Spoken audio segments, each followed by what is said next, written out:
6 weeks ago, I set out to discover whether 14 ordinary British men and 14 ordinary British women could do something extraordinary. Survive on 2 remote Pacific islands. Filled with dangerous wildlife. That is a big fucker. It came right at me! At the height of the tropical storm season. How on earth are we expected to survive in this? What I want to find out is, has all of this cushioning that civilization has experienced over the last 50 years made us totally lose touch with that survival instinct that I believe is deep within us all? In this groundbreaking experiment, the castaways faced surviving entirely alone for 6 weeks. Holy shit! Tonight, I discover how both the islands fared. Pretty on Mother Nature, I say. I'll reveal and explain the techniques the men and women used to survive. Find out how island life affected them. I am not the same person who went to the island. It's the best thing I've ever done. And what it was like when they returned to civilization. What this kit? Got the shower and everything? No way. It's absolutely brilliant, babe. Oh, God, your voice is beautiful.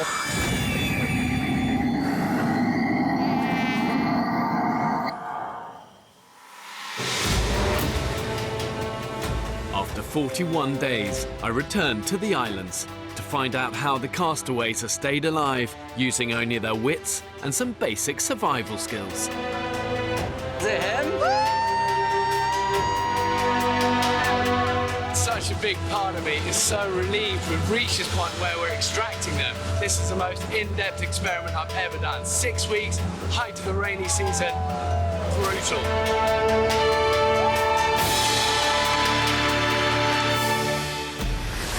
Welcome! Wow, look at you guys. Well done, you. Well done, you. Amazing, genuinely. I think what's interesting about doing 2 separate islands, one for the men, one for the women, is seeing how 2 very different groups of people cope in the same hardships. Look at you guys, I thought I smelled bad. I mean, that is the smell of honest hard work, isn't Success! It's the smell of success. Thanks for coming back. And let's have a look at the camp.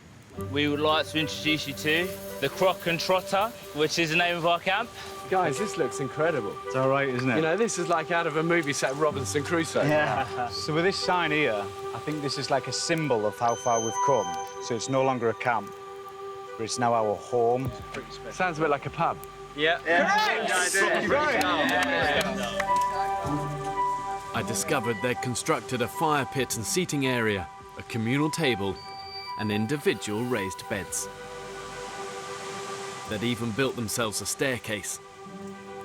Because of the torrential rain, that hill was treacherous. So one of the first things we did is, while everyone else basically built the shelter, I built the steps. You know, little things like that when you're trying to conserve energy. As a team, we definitely thrived, no doubt about it. I mean, you only have to go look around the camp to realise that it was a pretty serious setup. Respect. You know, I know what you guys have been through. It's brutal. Good effort, you know. On the women's island, they took a different approach. Would you like a tour? I can't wait to see it. This is our passe, made by coconuts that we ate. You've eaten a lot of coconuts. Far too much coconuts. The women had made a huge effort to make their camp feel homely and cheerful. Wow, guys, look at this. This is cool. It's very cool. Who's that? And it's so clean. Yeah. You know, it is not easy to get an island like this clean. This is amazing. This is way better than I expected. And I look at how the men did stuff, and it was functional, technical. It didn't have this kind of warmth. Little touches of decoration, you know? To me, it has much more of a heart to it. This is home.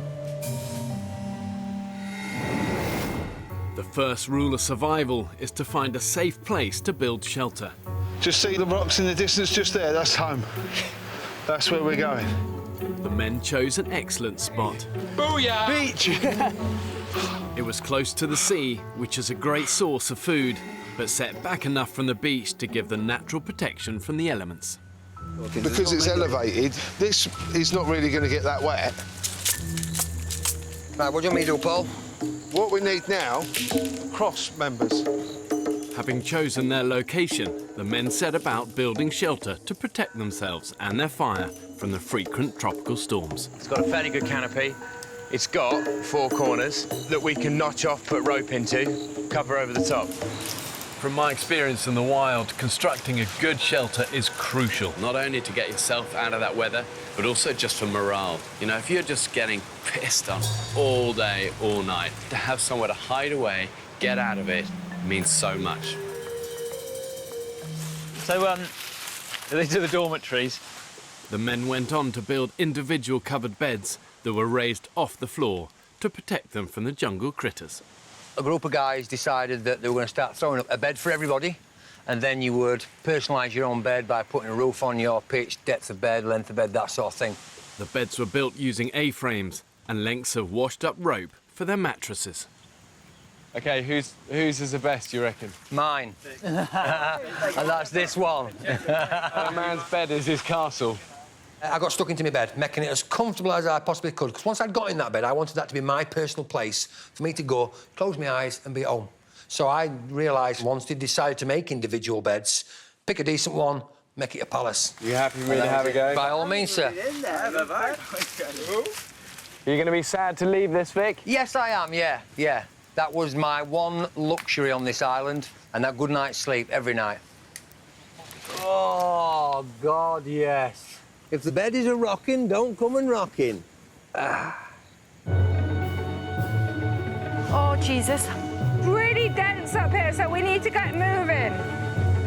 On the women's island, establishing a base camp took longer. This is the direction where we should be heading in.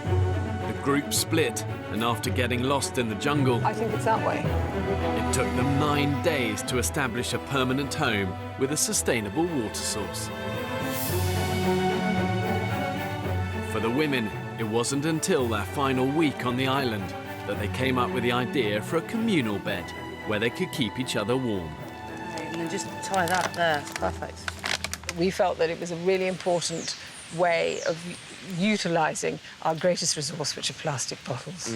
And you could probably get 6 or 7 of us on it. And it's fully lined. Have a go. Go on, please go and lie on it. I mean, it's not quiet. No, it's not but quiet. But it's comfy. I mean, this is 1,000 times comfier than the male one. Yes! The only thing is, you get up in the middle of the night, go for a pee, everybody knows you're getting up. What have you been sleeping on before this? Beach. The beach. Which is brutal. But it's not bad if you're spooning, Bear. No. We love a spoon.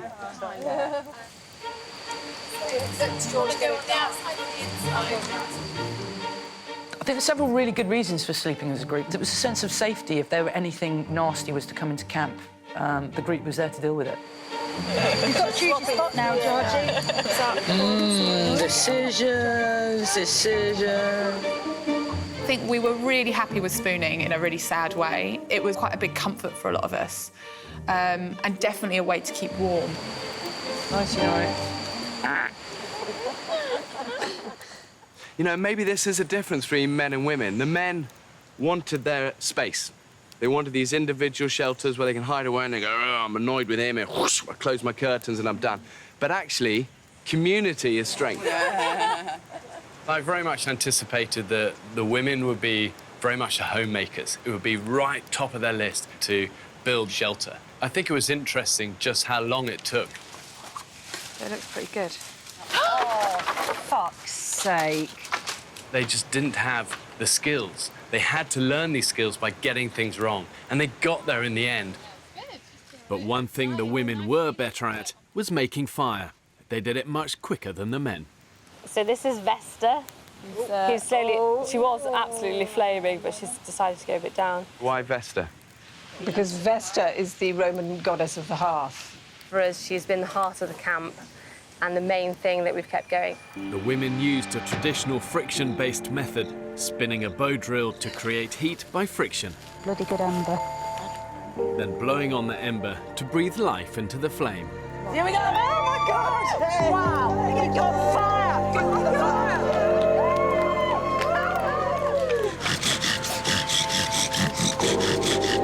Well, we tried all sorts. The bow and the shaft thing, on the holding it and rubbing it up and down like folds and sweating onto it and spoiling it. We got no smoke or anything. To me. Awesome. That learning curve just went like a U-bend, boom. He's gone out, and fuck all. Just basically using the sun to focus on one point is giving us quite a lot of heat. It was Kyle that sat most of the second day having a go at it. I mean, that man's determination was unbelievable. Sat for hours, holding his glasses. Come on. Get the sticks ready, lads. Be on there. No. Get up there, get up there. You got it, you got it, you got it! He was the unsung hero, really was. And my God, we thanked him for it. Fucking yes! You've nailed it. Chuffed, but you're the hero. Good. But the fire didn't help them deal with the sandflies, which attack at sunrise and sunset, and they feed on the protein in human blood. Oh, it's swollen. They were unmerciful. They really were unmerciful. Scabbed. Oh! They got covered head to foot in sandfly bites, and that can have a real demoralising effect. When you're scratching, then things get septic, you know, you got salt wounds, a big no-no. Getting bit constantly. Yeah, constantly being bitten. It's just, I can just see them all flying around. It's horrible. Oh, it makes me itch thinking about the insects.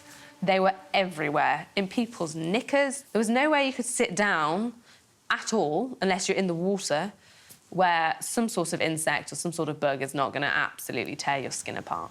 I feel like I'm turning into the fucking elephant man. If anybody films me, I'll kick off. You fucking bitch!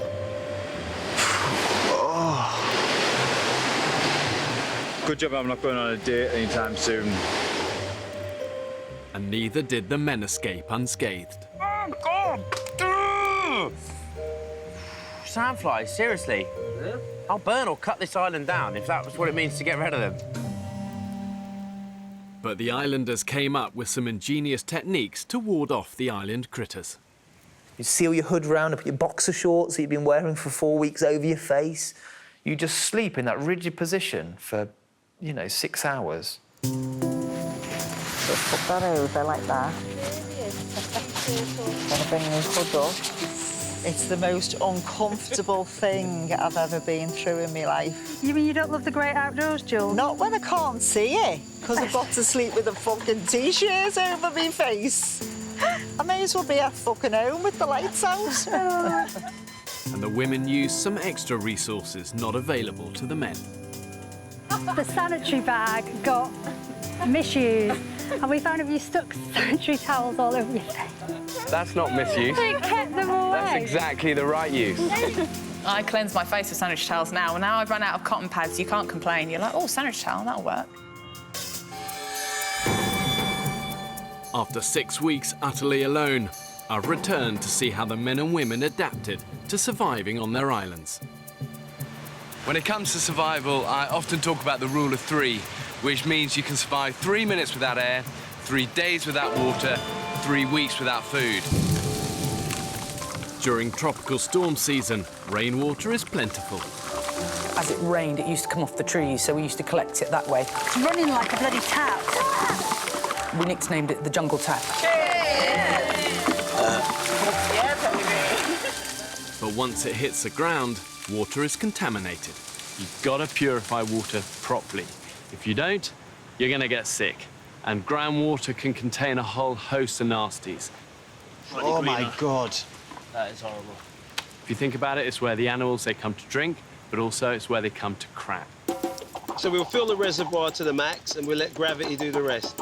With each man needing to drink between 2 and 4 litres a day, they invented a filtering system to purify the water before boiling. still doesn't look as clear as I was hoping it would. No. Where he poured it through several bottles with sand, with a bit of a ripped-up T-shirt in the bottom to try and filter out all the crap. It doesn't taste like piss, does it? It's like motorway tea. Have you learned to hate drinking warm water? No, I don't mind it. And actually, it's good. It's really good. And The sauce is just you don't have to kind of just knock it back. It's decent water. The water was not an issue. Yeah. And actually, dehydration was your own fault rather than lack of water. Yeah. On the women's island, their water source was far more polluted than the men's. That is fucking disgusting. It is. It really is. Fuck. Definitely double filtering this. Fucking hell. Their system was simple but effective, using one jerry can to filter while the other was constantly on the boil. I think it was Jamie's sock, a little bit of charcoal, my bra, and literally just dripped it through very, very slowly. And within a day, you've got 30 litres of the stuff. I don't want to drink the water. It tastes of poo. You drink it, then you go, then you vomit. With water sorted, they now needed to feed themselves. I ensured they had enough indigenous animals, vegetation and water to keep them alive. What they had to do was have the ingenuity to find it, catch it and kill it. Yeah, good. Well, good. Before entering this extreme environment, they were given basic survival training in what they could hunt and trap. These were just regular, ordinary, everyday people in regular jobs. Diverse jobs, but everyday jobs. This is a boa constrictor. This guy is edible. They do get huge. They've been known to take small children. You can't afford to be squeamish. Killing your food is a survival reality. If it's food, it's fuel. A testament to British engineering, this will be. In my experience, one of the most energy-efficient ways of hunting is trapping. If it works. From the intricate Cayman box trap, which when set off forms an inescapable prison, to the simple spring-loaded trap, which uses a trigger system to ensnare the animal. Comes down to feed or water, put a little bit of bait out. Bingo. I had this TV view of trapping. You make one trap, you catch one animal. No, no, no, no. Okay, ready? You have to put out a lot of traps, you have to keep going back to them, and eventually, if you're lucky and you've done it right, you'll catch something. Right, I'll distract him. Hey, Mr. Croc. But once you've trapped an animal, you need to kill it. We need to get a loop over that mouth. Ooh, look at that beauty. With the crocodile, the men used a noose to control the jaws, so it could be manoeuvred into position. Watch him, go now, go now. Then they used their body weight to pin it down. Yes, mate, yes! That's it. And dispatch as quickly and humanely as possible. The technique that they used to catch that crocodile was actually textbook. It was pretty impressive because there's no doubt, you know, you're faced with the #1 predator on the island. It's intimidating. Like, I felt very, very strongly like if we're going to kill stuff, we should kill it humanely and we should not waste any scrap of it. Go on, look at that! Get in! Unbelievable! Let the feast begin, boys! Yes! These are some of the trophies we kept. We absolutely ate everything. 7 feet of beautiful crocodile. That's all that remains, pretty much, apart from the sign. Thing is, if you hesitate, you lose. Set your traps, set multiples of them. You've got to be opportunistic. That's great, you're right. Dodge. Whilst the men accepted that killing was necessary to eat, Okay, sage and onion. One of the things I think the women struggled with was putting aside their instinct to nurture and turning it to an instinct to hunt and to kill. Hunting and killing has been the biggest eye-opener that I've taken from the island. taking a life is never easy. And for the women, it was a real turning point. they overcame one of the hardest psychological obstacles, showing they had what it takes to be survivors. You can spend a week trying to trap an animal, and then the actual killing process is pretty gruesome. It's actually a really emotional thing. Using a knife, the most humane way to dispatch a pig is by severing its jugular veins, which renders the animal unconscious. It was so hard. Just it was horrible. Horrible. It took them a long time to embrace the hard realities of this isn't going to be pretty.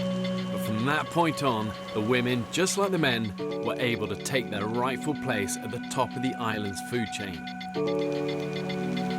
While there's plenty to eat on land, if you can catch it, the most reliable source of food for the men and the women wasn't on the island at all. All of the seas around here are literally teeming with life. There's something like 500 different edible species of fish, and it's why when it comes to desert island survival, I always say to people, fish first. Once you figure out how to catch them, you've got a well-stocked larder right on your doorstep. Oh, look. Rays, fuck, they're shallow, aren't they? Come on, boys, let's get one of these. But it's easier said than done when you don't have the right tools for the job. Stingray's one, survivor's nil. Yeah! No, she just lost it! Get behind it. Oh! Cut him off. Have you ever seen anyone fish like that before in your life? I don't think any fish could go near her. That's rubbish. I loved the fishing. I loved doing the fishing, but I was rubbish at it. Bastard him. That spear's not worth donkey poo. Fucking rubbish. Then the reality kicks in that you have no idea what you're doing, and hopefully that you're going to be able to clutch at things to make them work. That's why it's called fishing and not catching. It was a big learning curve. It really was a big learning curve. You fucking beauty! Look at the size of that bitch! As part of their basic survival kit, I provided both islands with a handful of fishing hooks. Oh, Barney, you're an inch or two longer. It's directly proportional to the size of my penis. Which meant they could experiment with improvised rods. That idea is so romantic, isn't it? To be able to carve your own fishing rod, sit there with your stick like a gnome and soak up the sun. Oh, I got a big one. Woo! Fuck! But it was far from romantic, really. It was a really hard graph. Oh my God, I can't believe it. She's got a fish. Daddy brought home the bacon! Yeah! Yeah! Oh, I saved everybody. I was almost like Jesus. I fed the thousands with nothing more than a homemade fishing rod. In a survival situation, the sea can be a lifesaver. But if you don't treat it with respect, it can just as easily take you out. There he's gone! Fuck! Oh, shit! I've seen it happen. A misjudged tide or freak wave, and it's game over. Rock fishing can prove deadly. Best fishing was always in the most dangerous spot. And bad shit happens really quickly. It takes 12 months for Christmas to come. Bad stuff happens that quick. And that's why rock fishing is considered one of the most dangerous sports in the world.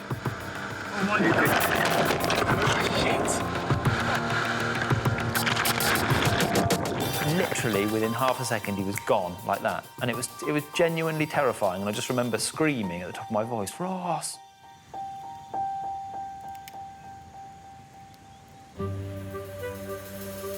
To many more days like this. There's nothing like a successful hunt to lift the spirits. Is this the first time we've actually had breakfast? Yeah, I think it is. Amazing. But as I know from experience, the island diet can have a few unwelcome repercussions. Oh, pardon me. Sorry. God, that was horrible. I'm going to have to go. Oh no, you're not going to be sick, are you? I don't know. I don't feel very well. Sorry.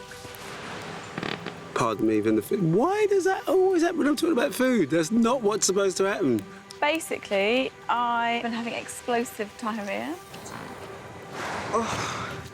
I would get completely naked, do a poo, and just run straight into the sea and have a shower and bath in the sea. With no modern conveniences on the island, The call of nature presented something of a dilemma for the women. You're doing a poo in the ocean? Yeah. What? Yes. Are you kidding me? No. Why are you shitting in the ocean? Because it's clean.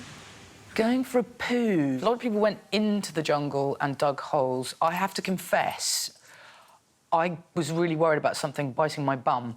So I used to go just on the water's edge, which I know upset a lot of people.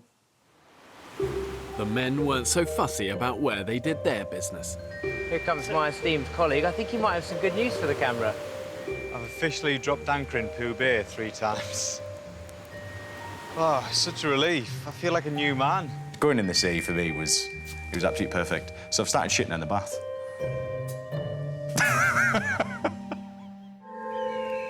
6 weeks after abandoning the men and women on 2 remote tropical islands, I went back to see for myself how they managed to stay alive.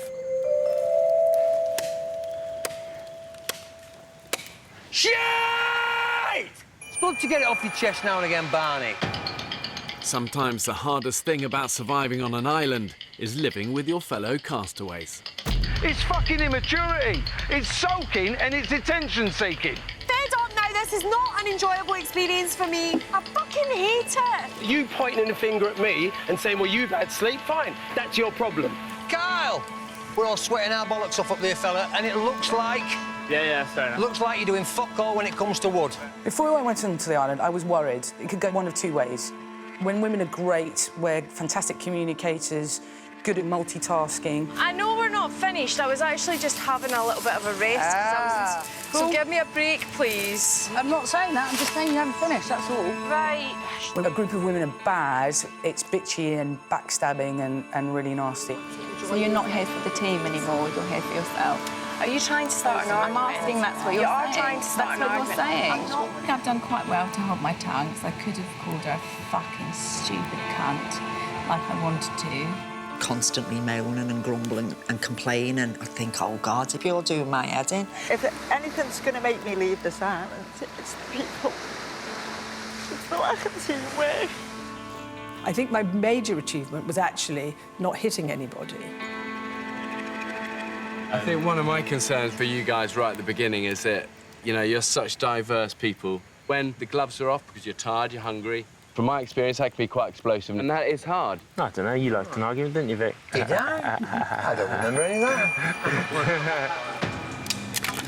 I was taking the bones out so we can use them for the next meal. All that was left to do with that soup was stir it. How difficult can stirring soup be? Because you are in such a extreme environment, tiny, tiny little things are going to get you agitated. To some would look like you didn't want to go do a harder job. I would say fuck you to that person, that's what I'd say. And I was just like, guys, you're arguing about fucking soup, you know what I mean? Just let's fucking calm down, eh? There's no need to be like this. I really do think that this experience is the ultimate pressure cooker environment. Living in close quarters like this, it's inevitable. You're gonna get conflict. When there's a little bit too much pressure, you need to let it off. You need to have a good swear or a shout or a fall out with somebody. Whether you're right or wrong, it's better. It's better. But listen, Victor, I'm sure it won't be our last little lock in the horns, but no hard feelings, mate. None whatsoever, fella. None whatsoever. If left unchecked, tensions among the men could have torn the group apart. But they came up with their own novel way of dealing with conflict. We've had our morning meetings. Yeah. And in that, we've had a beef section. If anyone has a problem, it's aired to the group, in front of the group, and talked about like adults. As a result, I think we can all say there's been the odd tiff here and there, but nothing more than a lover's quarrel. Anyone got any beef? What's important is that grievances don't fester. If you can shine the light on what you're finding difficult, it tends to go away. Good way to start the day. Do you think we're getting everything off our chest and everything like that? Do you think it's working? Don't want any beef stewing. Is that why you wanted to MC, just for that duel? That was it? I've been thinking about this all night. I thought so. The women devised an altogether different approach to healing rifts in the group. Island therapy. I'll start. B, I feel like your positivity is something that I've never come across before. I am so fond of you, Jules, and I think you're hilarious. Cringe. One of the most important qualities is actually kindness, you know, and it's not something you necessarily immediately think is critical to a survivor, but you live with someone for 6 weeks in those sort of conditions, boy, are you grateful for the person who's kind. Becky, I think you are absolutely wonderful. Maybe we didn't always perfectly get along. There were times where I'd quite like to have gouged their eyes out or stabbed them in the face, but I will always have experienced that with them, so forever we'll have this amazing bond. Harvey, all that time we spent in the jungle together, I couldn't have got through it without you. You were so positive. I'm so sorry. I'm not used to it.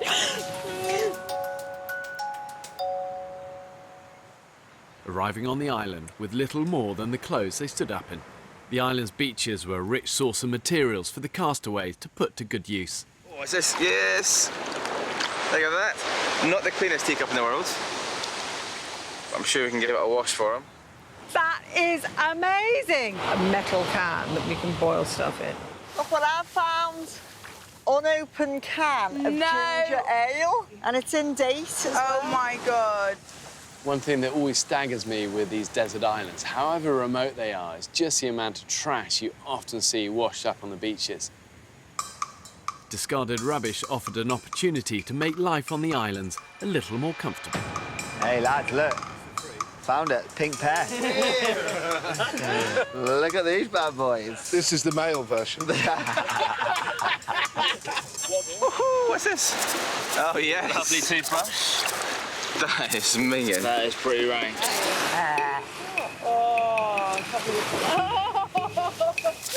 I've got a pink kind of 14-year-old girl's toothbrush. Where else would you do that? You take a little bit of burnt wood and stick it in your mouth, and then a washed-up toothbrush you found. But it was effective, actually. It was very effective. Oh, my goodness. I found me a hair clip. I now have a collection of hair clips from the island. Another comb! Wide tooth! Very important. The women used scavenged items to turn their camp into a home away from home, and even created an island hair salon. Bear, don't look too scared. This is where I'm quite out of my comfort zone.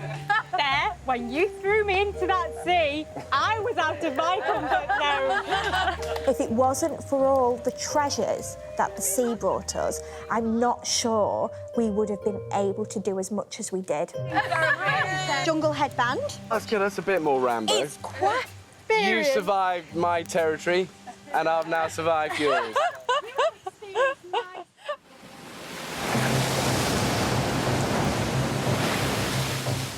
In this hostile environment, the castaways were putting their lives in danger on a daily basis. There's no doubt with this experiment, this island was not benign. Ah, God! What was that? Something just fucked me. It's a scorpion, guys. Everything on the island was dangerous. There was nothing safe.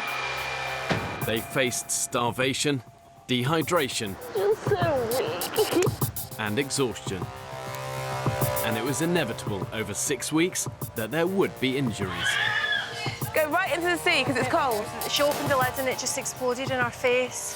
Especially in the blistered area. The first thing that went through my head when the water can exploded was, gosh, that is hot. And then the second thing was, oh my God, I don't want to leave the island. I'm still standing. Yeah. So if you can see there. You OK? Yeah, I feel a little bit faint. You look ever so slightly peaky. OK, so don't look back. Just don't you dare look. In case of a serious medical emergency, I had a rapid response team on a 24-hour standby. But the islanders still felt vulnerable. She's boiling. I need to get some air to her. Oh, my God.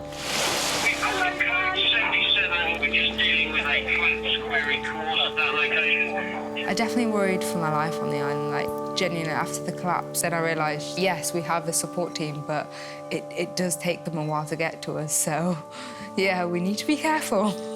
I just got up and everything went black. What happens when you extend the amount of time that they're trying to survive for? You up the risk ratio exponentially, you know, because now you're making decisions when you're tired, you're dehydrated, you're starving, and so much can happen in those last few weeks. Be careful.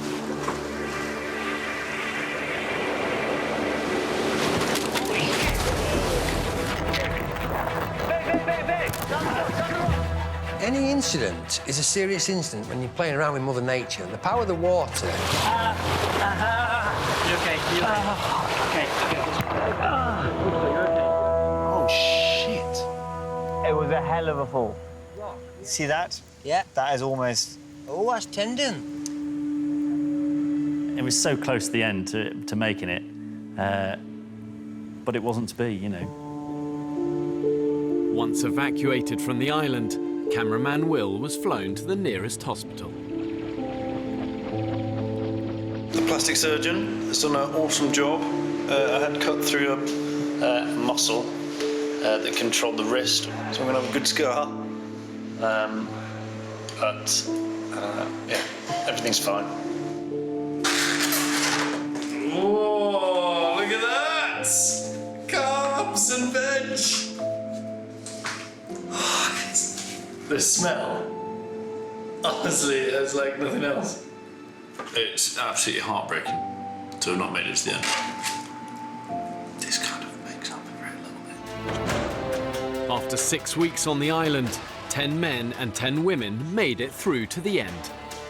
And now, having survived... Looks like a tornado. That is terrifying. They were about to return to civilization. OK, come on then, give us your highs and lows. Literally, just to get to the end and finally be watching the sunrise on what will be my last day on the island, that was just overwhelming. We got past strangers, we got past friends, and we became family. You really do feel like you can conquer anything when you're all together. When we're going back home, what is there to stop us? Nothing else can really stand in our way. You know, you've got light in your eyes, and it's in all of you. And you only get that glint when you go through the mill, come out the other side of it. Guys, I think you're amazing. It's time to get you off this island. Let's go, boys. Yeah! Yeah! So Bear dropped us off on this island, and it's just a random island. Bear then come back, and he was picking me up off our island. And it was such a strange sensation. And I think quite a lot of the other lads felt like that as well, like that. And that was our ground now. Woo, boys! Returning to civilization was weird. You spent a lot of the time wishing for that day to come and dreaming about it and being like, when that boat turns up, it's going to be amazing. We did it, guys! But then the reality was, I wasn't ready. I wanted to stay. I wanted to stay in this with these amazing women and living in this amazing experience. Well done, boys! Let's grab his tackle and get out of here, yeah? Knowing that the time was up and that this great adventure we're on is coming to an end, that was really sad, that, yeah. I'm so heartened to arrive here and actually see real, genuine love, care and community. And they don't look emaciated and broken. They look actually healthy and smiling and proud. And pride is something that is hard won, and they've done it the hard way.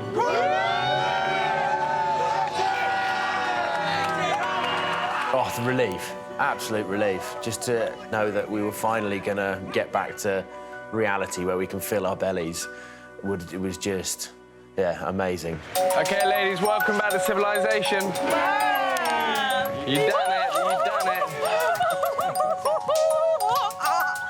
Oh, it's like so happy.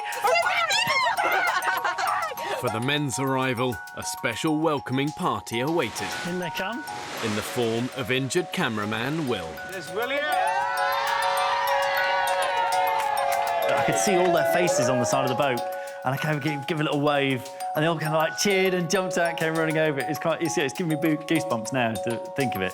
Wow, you all stink! It was, you know, it was really good to kind of get the team back together.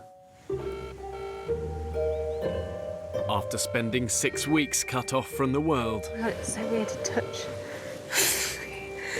Reacclimatising was going to take time. It feels... I'm going to need to train myself. I can't remember how to work it. I knew this was going to happen. I've forgotten how to work. It feels so weird. Fucking hell, it looks weird. Oh, that first phone call. I was really looking forward to it, but not the emotional roller coaster that I knew were going to come. I mean, purely speaking to my missus just pushed me over the edge. Never been like that in my life that I can remember other than being a kid, sobbing over bugger all. Oh, God, your voice is beautiful. My bit of squeeze on phone, it was lovely. It was really nice. Hello, baby. I'm so happy to talk to you. I cannot tell you. Oh, it's so good to hear your voice. It was so strange and weird and intense, and I really loved it. I really loved it. I didn't realise that when I spoke to my mum and heard her voice, just how powerful that was.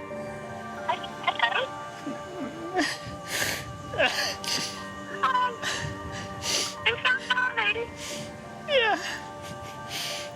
I wasn't upset, I was just so happy. I've never been so happy.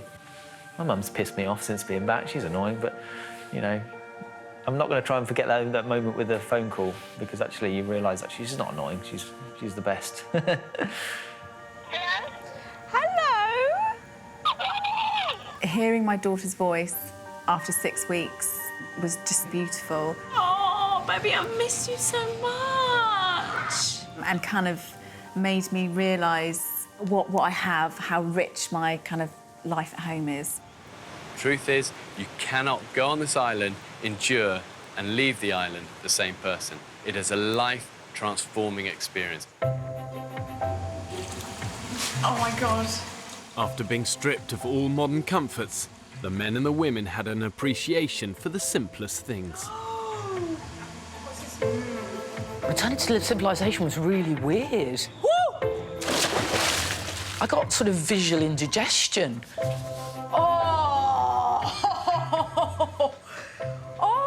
Oh my God. Look at this kitten. Got the shower and everything, and a toilet. Oh, isn't it beautiful? I can't get over how beautiful it is. Oh, fucking hell. No way. Everything that you totally took for granted is suddenly the most amazing thing. Oh, my God. You know, we're a few months on now, and I'm still just so grateful of everything. It's silly things, sitting on a chair, you know. Where does that chair come from? It's amazing. I can't believe I'm talking about a chair. Wow. That looks great. After weeks of surviving on very little food, the men and the women were given a strict diet to follow to allow their bodies time to recover. You are. The starter, That better be the starter. Yeah. We were instructed that we would be given a meal plan, and I thought the meal plan would have been a lot bigger. So good. It's so good. I just wish it was 4 times as big. Just can't get it in quick enough. I can't. Want more food. I have secret videos of me and Belinda when we got off the island, scoffing Mars bars and drinking beer. Have a crisp. How are they? That night when I come off the island, I went against the rules and I ate, I think, 2 or 3 steaks, pina coladas, beers. I went to town. That night, I went to bed, 3 o'clock in the morning. It was like someone had opened up a tap in my arse. And I never got off the toilet until about 10 o'clock the next day. I think I lost about 6 stone in one sitting. I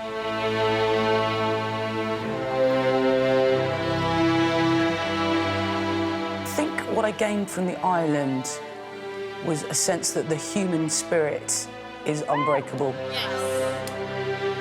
Made me feel fantastic. I was 25 again. For 6 weeks, it was great. Fantastic. Thank you.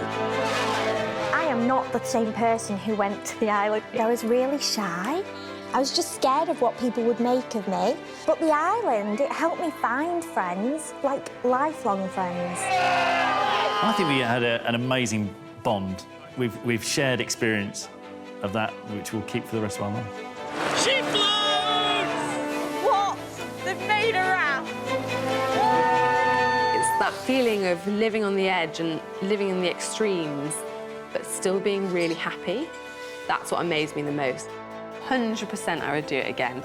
I loved it. I think probably the experience of the island, for me, was life-changing and incredibly humbling.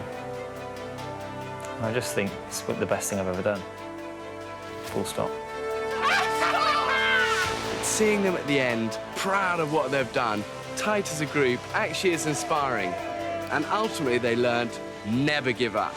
Every single one of them said that. Said this is about just being bloody-minded and not giving up and sticking with it.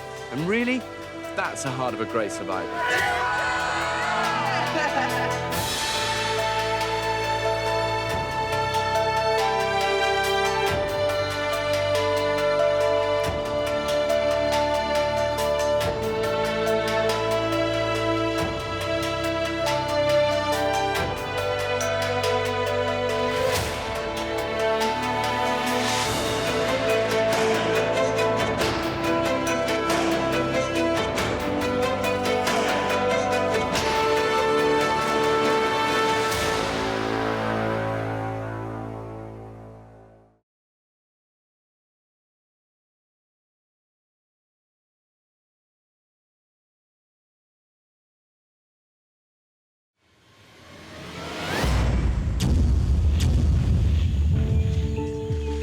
There's no doubt that 21st century man has come a long way from our hunter-gatherer origins. Good morning, it's Ryan here calling today to book the annual service on the boiler.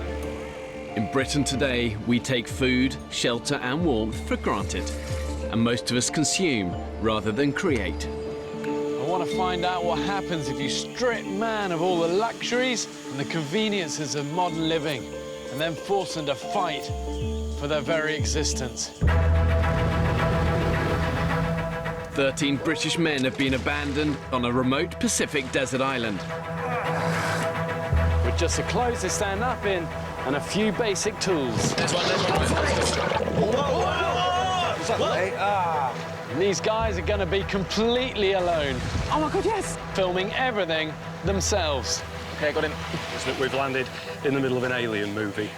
When pushed to the extreme, do they still have what it takes to survive?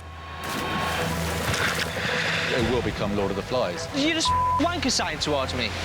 I think we'll start sticking some of the weaker ones on a raft and send them off to another island. It's so important to look after each other and never, ever give up, even when it's all going wrong. Nice. One of them is going to say something. I'm going to let them f***ing have it. This is dangerous. Coming in, brace!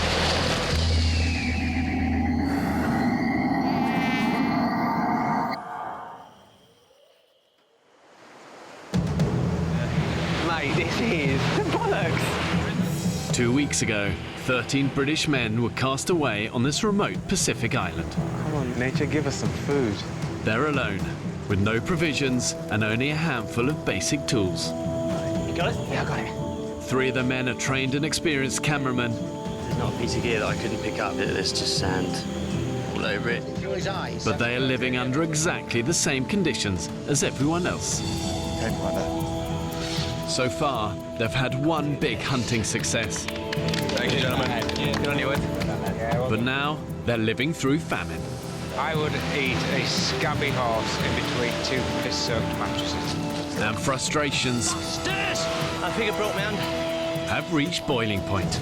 Why can you overrule somebody by shouting? I have nothing more to say. The island has almost claimed its first victim. Brian! He's an idiot. How people die. 13 people will not leave this island. Let's just see how shit goes down now. I feel like I'm living in like Epping Forest. In Epping Forest? Yeah. Do you get tarantulas in Epping Forest? No, but you get big Scorpions? spiders. No. No? Bell constructors? No. Just a load of doggers. There's doggers. A lot of doggers. The men have now been scraping by on starvation rations for 2 weeks. We've decided to call this island Surely Island because, well, you know, we keep saying, surely there must be more fish. Surely there must be pigs. Surely there must be other things we can eat other than snails. Energy levels are at rock bottom. Today's been a struggle, just a physically hard struggle to do the simplest things. We've got one fish that came out of the gill net on our beach this morning. I've got 3 portions left for Team Malnutrition. It's Tony, Dino. So the disappointment of not having enough carbs and food in general is kind of contributing to the mood in the camp. I'm so hungry now. I'm so hungry. I want crisps galore. I want that cookie dough. I want pizza. I want hot dogs, sausage, bacon, eggs. I don't even like eggs. That's because you just talk about food all day. You're torturing yourself. Just pass me a coconut shit. For me, survival is feast or famine. I think that's quickly becoming apparent. There's no steadiness to our food. Here you go, mate. Come on. Come on, just tick. That's it. We've got no means of preserving the food that we catch. So when we get it, we have to eat it, and when we haven't got it, we're in a famine situation. How's that lovely coconut bone? It's not hitting the spot. This is one of the most serious cases of hunger I've ever seen. It's extreme. I don't think it's going to end. I remember as part of our combat survival training in the military, one of the things I learned is actually just how hard work it is, the business of surviving. You know, all day you're working to collect water, find food, repair your camp, protect your fire, find firewood. You know, it's a constant process. And I think one of the key elements in a good survivor is a hard work ethic. We need Cayman meat. You might be right, mate. Because the fish ain't coming. They've all buggered off. Rupert is determined to keep scouring the island for his toughest prey. 2 weeks ago, I killed a Cayman, and it fed all of us for, I think, 3 meals, so it's definitely a food source worth chasing. We're ready to rock and roll. I'm on this one. Bucket man. Do it. I know there's people that are desperate to wrestle a Cayman. I don't see the need of it, really. I think we can sustain ourselves on snails and things. This is so Caymanville. It's now straightforward. Find it, catch it, kill it, eat it. For Rupert, Mike and Chris, hunting in the mangrove swamps is using a huge amount of precious energy. I feel as if I'm climbing a mountain. It's just becoming more and more difficult. Short of breath, weak, legs feel as if they're not functioning. But we need some food. We need some decent food. We've seen hide nor hair since that first one. Mind you, if we did find one, we'd be too knackered to catch him. Yeah. Well, stop whinging, carry on. Have this filled in no time. Yeah, it's easier when there's 3 of you. It's got to be about over 100 in there already. Nice and easy meal. Really easy, they're just everywhere. Saki, Ryan and Joe gather snails, the grim staple of the men's diet. It tastes better every day. It's a shame they're only 1 calorie each. There's certain people who have an eye for foraging. You've got certain people who are better at physically catching things. Everybody who's here is able-bodied, but some just work harder than others.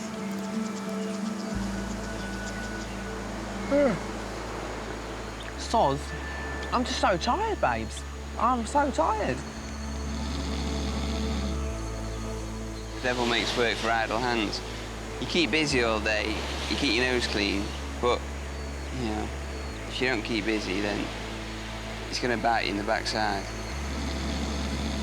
Just in the last 2, 3, 4 days, all I've seen of Craig is Craig lying around, and I think that's wrong. It's bloody hard. It's hard. You want to do so much, yet you haven't got the energy in order to do it. He's not pulling his weight, and at the moment he's on a free ticket. You know, he's getting a free lunch every day.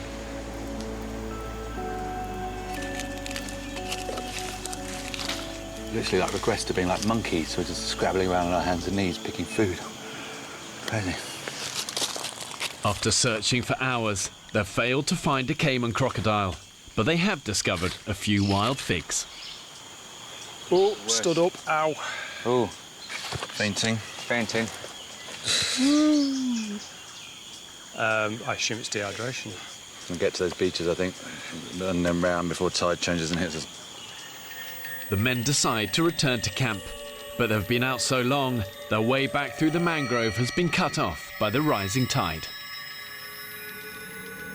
They have to take an alternative route across a rocky coastline. In the afternoon, heat is at its zenith. Where are the figs? Good question. Where are the figs? This is a sign of how fucked up our brains have become. Then pick a whole bucket load on our hands and knees like monkeys, and then wander off, leaving the bucket there. Duh. That's just a quick shufty back, innit? Yeah. Go, go, go. Totally Chris's fault, though. I mean, he was carrying the buckets. Yeah. 60-year-old Chris returns for the figs, but it's a dangerous gamble. With the tide rising at 1 metre an hour, the route back to camp is rapidly becoming more difficult. Extreme hunger affects not only obviously your physical strength, but also your decision-making ability. Mate. And if there's doubt, don't take the risk. You'll only get it wrong once. Good to go, mate? I am finally good to go. Got the figs back, heading back to camp now. It's about an hour's walk. Quite sure whether we're too late for this. Now approaching high tide, the beach has disappeared. Oh, shit. Mate. You all right? Yeah. I'll be all right. Rocks are lethal. This whiskey.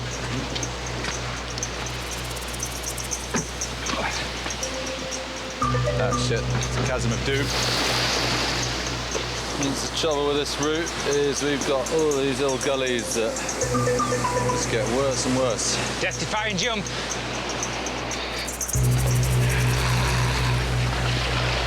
She's going to test you, isn't it, mate? I ain't doing that. No? Sure? Sure. 100%? 100%. No mere limits. Right, If you're not sure, mate, don't do it. No. It's a broken leg or worse. So I'll go down and round. Hey, three that bucket, mate. The pigs. Ah, balls.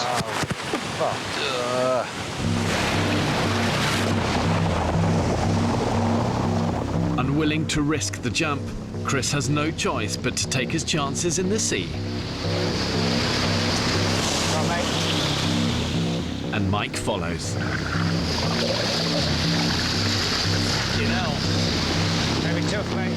Yeah. The currents on this stretch of shoreline can reach 6 knots, powerful enough to pull even the strongest swimmer out to sea. Jumping the ravines, Rupert's made it ahead of the others.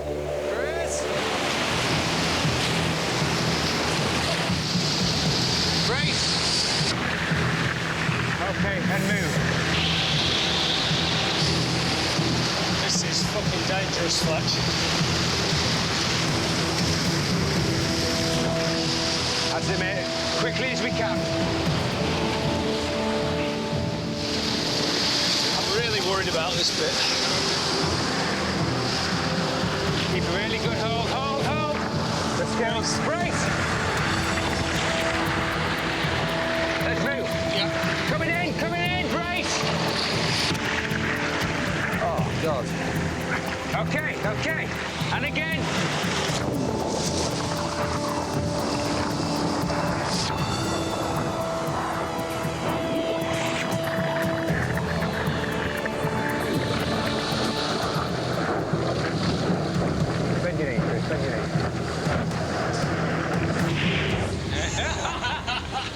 Couple of happy chaps, having gone through hell. I was pretty close to the edge. Well done, Chris.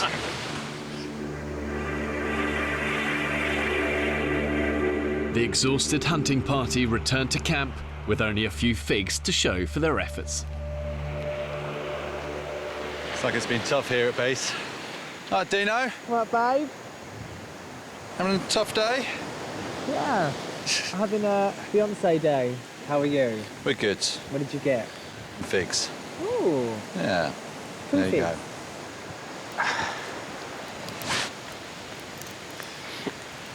We staggered back into the camp, and there is Club 2130, all flat on the backs, snoring the bloody heads off.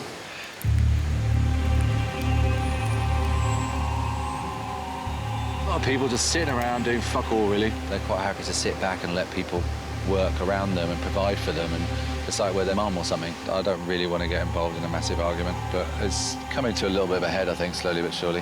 You can see little cracks starting to appear, and people are like, boom, boom, like little comments here and there are coming out, and you're like, oh, judgy.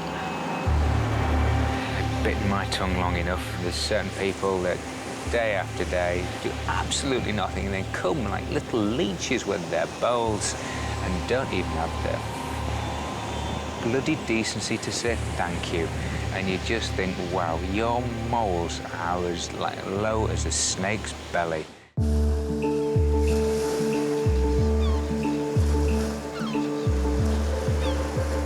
This is the life here, guys. Oh, I feel like the Kardashians laying here. This is jokes. I got a couple of sardines baking for dinner. It's mid-morning. The 4 youngest members of the group are sunbathing. One of the team there, and I won't say who, just said, I can't wait to get home to play on my PlayStation. That is how different we are. I cannot comprehend why you would look down there and go, God, I wish I was in my mum's house. Yeah. You know, in my bedroom, playing on a PlayStation. But it's fucking moronic, isn't it?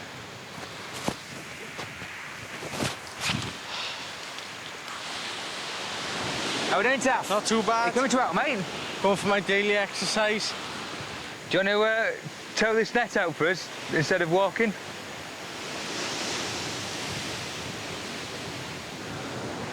Maybe. I'm still trying to keep my foot dry. What's the worst thing that's can happen? It's not going to fall off, is it? I'm very, very pissed off. I've just been stopped by Fletcher, who all of a sudden has become a bit of a, obviously become a doctor. He must have taken over from Sam's role. Asking me why I can't help with a gill net. Explained that I've injured my foot. His reply was, what's the worst that could happen? The only thing that's wrong with his toe, his foot, is the lazy body that's attached to it. He says that he's hurt his foot and can't go in the water, which... I'm starting to lose sympathy, and I think maybe it's actually laziness. Someone said to him, could you do water? And he's like, oh, I don't know, maybe. It's like, have some fucking pride in yourself. He's just idle. And if he stayed here, he'd slowly kill himself through idleness. Get off your lazy ass and do something. People take the piss like that. It's just an insult to the rest of us. I'm not going to be able to hold my tongue, I don't think. Do try, Rupert. I'll try, but it's difficult, Sam, sometimes. After weeks on the island, it isn't just the younger group members that Rupert has his differences with. Not much water left in that puddle, guys. Sam, me and him disagree on pretty much absolutely everything. He's sort of sharing, caring, feeling, emotive, all that stuff. I think I'm a lot more hard-nosed in life than Sam, a little less forgiving. 43-year-old Rupert lives in LA, where he moved to further his TV career. I'm kind of divorced and starting a new chapter, rediscovering who I am again after 10 years of marriage. I always had this weird fantasy about being shipwrecked or being a castaway, kind of Robinson Crusoe or the Lord of the Flies scenario kind of thing.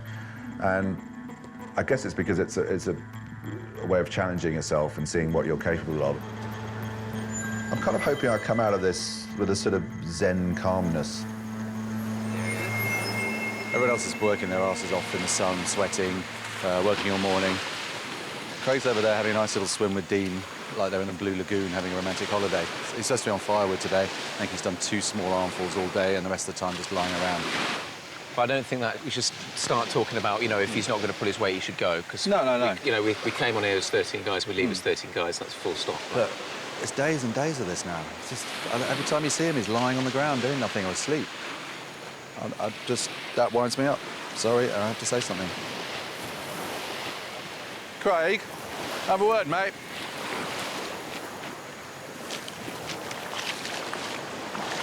You don't notice everybody else is kind of working and sweating and all that. What have you done today? I've just been down there and on firewood. I've just been down there for the beach. I know, I saw you walking there and come back, but you didn't come back with anything. Yeah, well, I'm trying to find firewood. There's a lot of firewood, mate. A walk down the beach and coming back with empty arms isn't really doing it, is it? Sticks. Did you get some? I couldn't find any. You can't find little sticks. Mate, come on, why are you here? Why are you here?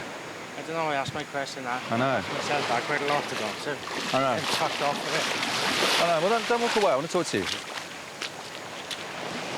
All we're asking is that you kind of make an effort to help with the group, and that's kind of just, I'm not seeing it. I know you've had injuries and stuff like that, it's fair enough, but you're walking around now, and I just want to be able to see. So all you want to do is bitch, and that's all. I'm not bitching. Hey, grow up, don't walk away. Why are you here? Same reason you were here.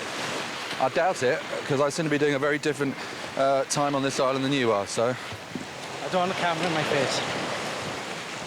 I haven't got time for fucking ass. I don't know who the fuck he thinks he is. He's exactly the same as me on the island. I don't care what job he does. He's exactly the same as me on the island. And he hasn't got no fucking right to come and speak to me like that. And I walked away from him because my temper rises very quickly. Let me tell you. Yeah. And then when he's going, oh, that's how the deal is. Yeah? That's a man way to do it. Fuck off.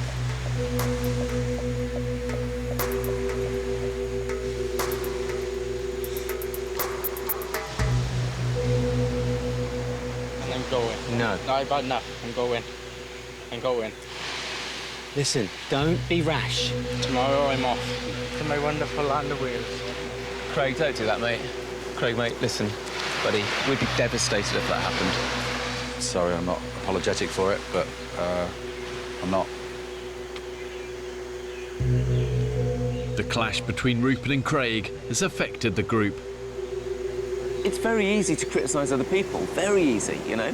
And, I could easily criticise some of the guys that like to lie on the beach and sunbathe. And I could easily criticise the people that have a massive go at people, which is completely out of turn. I think both those things probably actually don't sit that well with me. But I just don't think that we should be sniping at each other and picking up on those things. It's because it's only happening because we're hungry, we're knackered, we're spending 24 hours a day in each other's company. And I can just feel the group falling apart. Because that's my biggest fear here, is that you know, at this point, when we've done so much, it starts to break up. And that would just be a disaster for me. Get this shit. The group has barely eaten anything in days. I've ensured this island has enough water, animals and vegetation on it to keep the men alive, but only if they have the ingenuity to find it, catch it and kill it. To go quite quiet inland. Not much life. Rupert and the hunters are scavenging the forest for anything to eat. We look? Yeah, maybe. Oh, we can get down to the beach here again. Rupert! Look, they got something. Woo! That is what you call a yucca. Yes! Solid carbs, mate. Wow. Solid carbs. Just one? No, mate, the forest over there to somewhere over here. Really? Yeah, mate, and they're just popping out the ground everywhere. Welcome to the yucca forest. Oh, wow. That's the yucca right there, this baby here. The yucca has edible potato-like roots. You wait till you get some good carbs in your belly. Very happy. Let's go and tell the boys. For maximum efficiency, really you want to be getting about 60% of your energy from carbohydrates. And these yucca plants are actually some of the best carbohydrates known to man. The men's bodies will turn them into energy far more quickly than the protein that they've been eating. Wake up, you dozy bastards! Hang on, I just heard something coming up in the background. But this sounds good. We got something for you. Anyone for carbohydrate? Wow. Oh, my God. Welcome to your first yucca meal. Tonight, we eat like royalty. Oh, my God! Oh, you beauty. If I don't get a drink of water, I am going to pass out.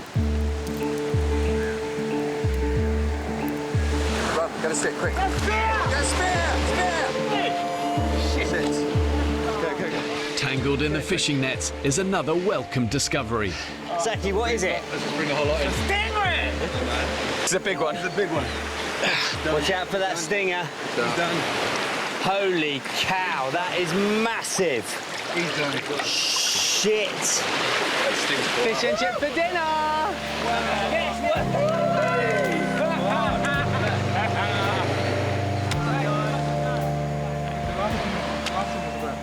We're going to eat!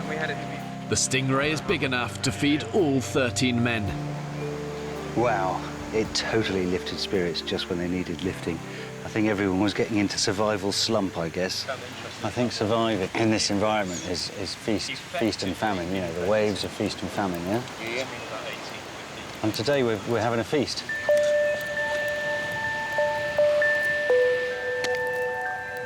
The promise of their first proper meal in weeks has brought a fragile peace to the camp. We don't have champagne, we don't have a DJ, but now it's party time! Oh, look at all that meat, man! They look a little bit like a haggis, don't they? I've never had haggis. You should try catching them, mate. They are so difficult to catch. What, a haggis? Yeah. But they've got one leg shorter than the other, so they can go on mountains a lot easier. Really? Yeah, they're crazy. They're going to go one direction. Yeah. So you've got a clockwise and anti-clockwise one, and they're completely different species. I've never seen a haggis. Yeah. Is there any haggis here? No, you only get them in the Scottish Highlands. Sort of purpley, aren't they, I'd say more mauve. Yeah, I was going to say mauve. Well, the animal's mauve. Like, it looks brown, but then when you catch it in the sun, it's got like this glint, you know, like... So it's got highlights? Dogs can eat, I guess. Essentially, yeah. It's a hairdresser's dream. It really is, yeah. Haggis is not an animal, is it? Is it? You lot of bastards. Sizzle, look at that. Whoa. Really good. Yeah, we finally got a meal with meat and veg.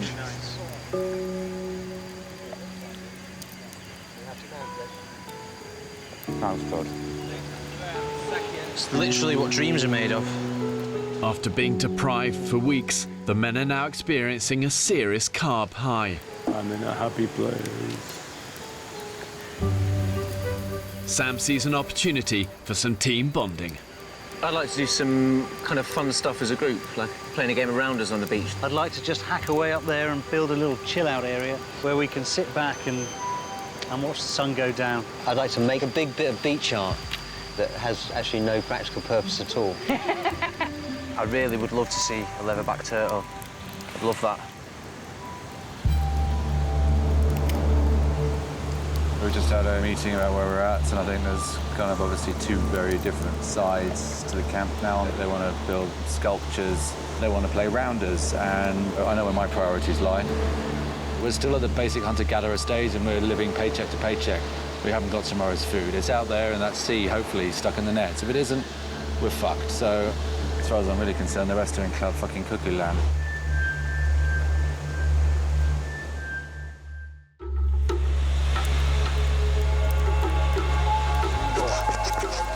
Both my grandfathers were miners. Obviously, they passed their digging skills on to me. Gotta love the Welsh. They do try. The morning after their first meal of carb-rich yucca, energy levels are high.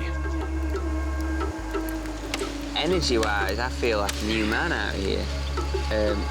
Yeah, I woke up this morning with a real spring in my step and a real purpose. Everything. Everything changed this morning. We've got food coming in, we've got yucca, which is there. There's loads of it, it's going to keep us going. It's a massive, massive breakthrough. Up to now, the group's all-consuming focus has been about food. But humans require much more than just food and water to survive. At what point do you try and move on from this hand-to-mouth existence and start trying to improve the quality of their lives? We've just found this amazing bit of driftwood. It's the sort of branches of a tree, so we can just hang our coconuts. All our cups. I think it's a great idea. They look quite good, don't they? I'm using the day to feather our nest. Just trying to make a few camp improvements, trying to get this place looking good. Sam. Let's go, Sam. Sam is the campest man on this island. And given that Dino's on the island, that takes some doing. Yeah, he's the gayest straight bloke I know. Oh, I think that's rather nice, that. Well done, Sam. It's all shaping up, isn't it? What do you think to the new pieces of furniture? Nice. Rupert turns his nose up at all sorts of things that I've done, you know, hat stand and coconut tree. All these things for me are part of creating an environment that we want to live in, that we're happy to live in. But for him, they're an unnecessary part of survival. Despite the big yucca find, Rupert continues to search for food at every opportunity. Ropes, bring machete. What do you got? What do you got? What do you think? Well, it's not pizza. Oysters? No. Oysters, mate. Yeah. I'll get twatting. I didn't come here to play house. It's all very well making the camp look pretty and building little things to put mugs on and all that kind of stuff, which is great and it looks nice, but our priority should be finding food because I don't think we're out of the woods yet. Fuck me! Huge! And it's like, I don't know, everyone's just kind of sort of crossing their fingers and hoping, and that's not really a way to survive. That's gambling with your lives a bit. When Sam's building a swing. Whee! No one's cooking, none of the other shit that he's doing around. It's just like, come on.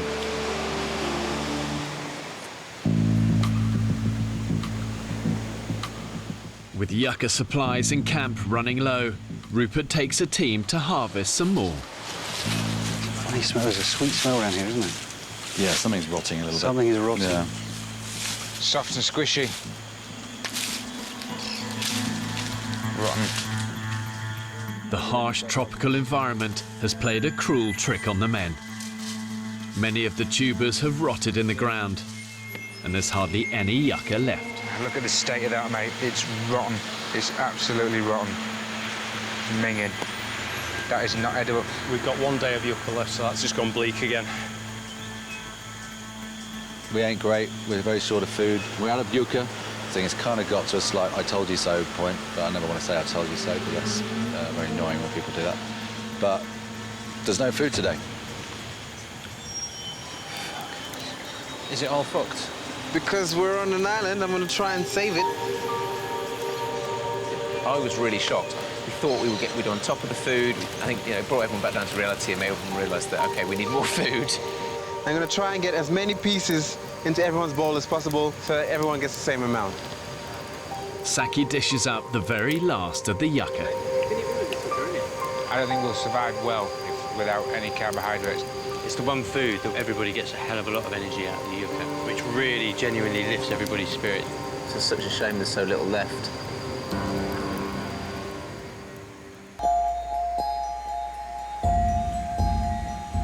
It's pretty obvious to me that we're running out of food. They've searched everywhere. We're running out of energy. We need food, and we need it for tonight. In camp, the men discuss the best way to feed the group. Do you think Cayman is an important food source? It's a good source of protein. It's not fish and it tastes nice. For Rupert, hunting down an old enemy could replace the yucca and feed the camp. I think the Cayman kind of catapulted us from sitting around eating snails and nothing to giving us a big energy boost to doing a whole load of stuff. So who's to say that couldn't happen again? It is not necessary for the survival of our community to kill Cayman. Gill nets have provided, you know, more protein than many Caymans combined. We might get 2 or 3 days of no fish. Could be on snails again every night. Who wants that? It's about stepping forward, isn't it? And stepping upwards and moving on. Trying to find one of these prehistoric toothed beasts that could rip off your arm and maybe catch one and return a hero has become a little bit of an obsession. What do you reckon, Kip? I think you're full of shit. We should be hunting those pink elephants. They're the ones that are bugging me. The reality is they're still very much kind of living hand to mouth, and there's no guaranteed food source that they can always rely on. But my view is the real enemy is actually the disunity in the camp. Do it. Despite the differences of opinion, Rupert sets out once more to hunt for Cayman crocodile. And I am joining Fletch and CB on the search for more food. Each time a group heads to the mangroves, it takes up 2 or 3 men. It takes up a huge amount of energy, it takes up water, and it takes up time. Those resources could be used far better. You know, we could catch fish, we could knock down coconuts, we could pick snails, all the sort of stuff that's easily available on this island. But Saki and his team of snail gatherers think the answer to feeding the group lies on the rocky shoreline. Snail gathering has probably been one of the most important jobs we've had since we've been on the island. Yeah, I completely agree. When times get hard, you've got to knuckle down and make sure that you have the bare necessities. The glory of the Cayman hunt or the full belly of the snails, I choose the full belly of the snails. I just love the adventure and trekking through the jungle, hacking away. It's the nature of being here and surviving. Ah, it's muddy! That's really muddy. Ah, bollocks. This is a stupid plan. This is where the food is, gentlemen. To get to the food, we have to come in here. Look at that. That's unbelievable, isn't it? All right, onwards. Snackering. Yeah, a little stuck in the mud. And the problem with this is that we're moving at about 0.1 miles an hour. And a Cayman can probably skitter across this stuff in about 20 miles an hour. So right now they have us at quite a considerable advantage. Rupert's just an egotistical alpha male. Wannabe, I'd say. He's constantly imposing himself upon the smaller people that he deems aren't as valuable as he is. He wants to be Rambo, let him play Rambo. But that's pointless. That's detrimental to the group. Success? Oysters and figs. But oysters and figs are not enough for Rupert. He's got a new idea. We're going to go Cayman hunting at night, because the only way I think we're going to catch them now. Nights is when they hunt, so that's their element. The danger side of it goes up considerably by doing that. But it's a risk, I think, that's worth taking. Tonight, Saki, me and Dan are going out in the swamps to find Cayman. It's not going to work. Pipe dream. It's not a pipe dream. No, I don't think it is. Really fucking caught one, so... I'm just gonna say that I've opted out of Cayman hunting. I'm heading there tonight. There you go. That's sorted then.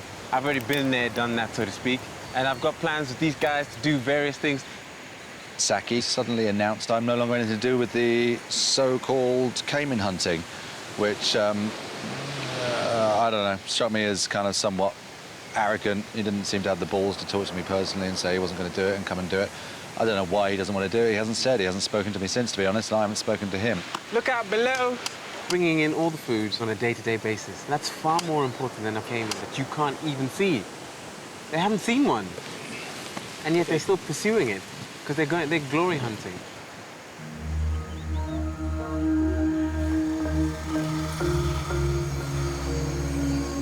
I just hope I don't come across as too kind of crazed loner. But long term, I think they probably agree with me when they're starving. So I think I'd like to feel I'm still right.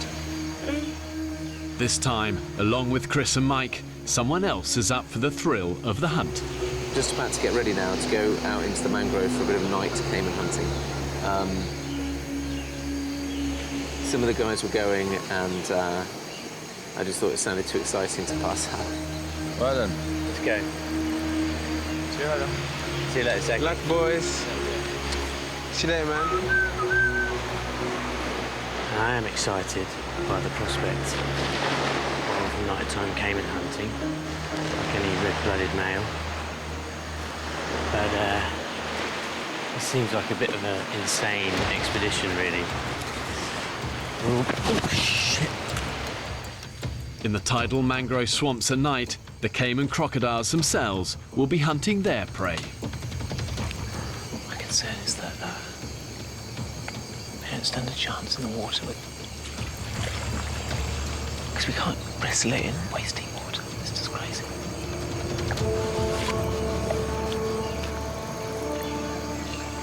We're just slowly making our way through the mangrove swamp, looking to see whether we can see the reflection of any Cayman in their torches. Nothing so far, but we can hear movement inside the mangrove all the time. Everywhere we go, there's just little sounds, little rustling noises, little slaps in the water. It's really, really spooky. Look at that. Something quite big just shot past my feet. Look, it's Cayman. There, see him?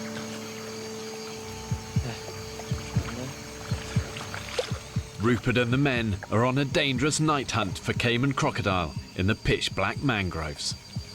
Well, there's something, I can hear it. Whoa!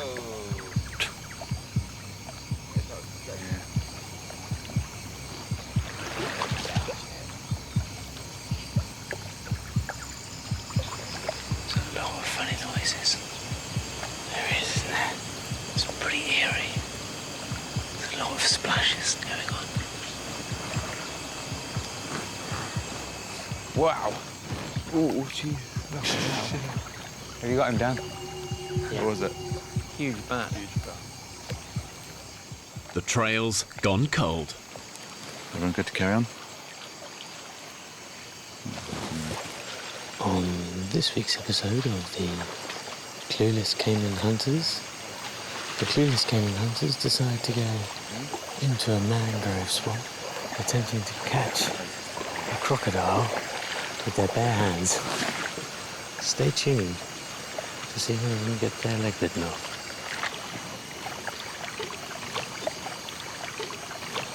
Too laddie. Obsessed. Midlife crisis. After an hour of fruitless searching, some of the hunting party are starting to have their doubts. Clueless Cayman Hunters. None of us have got a clue, have we? No. No. So that's the whole point of this trip, is to maybe try and work out. The thing is, we've got a doctor, a director, a businessman and an IT guy. Collectively, we still know nothing. You see, that is the intrepid British spirit. Yeah. Is there likely to be one on this peninsula? There'll be one 30 clicks in that direction. 30 clicks? Wow. It's like a tropic thunder. Should we have a cup of tea? But I still have hope, and you never know. But we got one, something. Yeah. Whilst we're stood here having this conversation, they're all kind of out there playing cards, smoking cigars and drinking whiskey. Here come those idiot British guys again. Yeah, that killed old Jack the other day. Flame Jack. Yeah, Lame Jack. Dreams of another Cayman crocodile dashed, the men head back to camp. Wow, check this out. Very fresh. Big old turtle track. Dan! What? Dan, he's here. You serious? You can see him over there. Yeah, no, he's digging in there. Come here, look. Oh my God. Oh my God, it's huge. Wow. Beautiful thing. The endangered green sea turtle has come onto the island to lay her eggs. Very rare. So special. That's phenomenal. Just a huge, huge privilege to see this. Wow. Speechless. Ryan was desperate to see these. It's food for the soul, is that, mate? It's food for the soul. Ryan's going to be gutted. Oh, mate, he is. I almost think we should not tell him. You don't get your ass out of camp, you don't go and see shit. Don't forget it. Mate, that was awesome. And we're not allowed to eat those, right?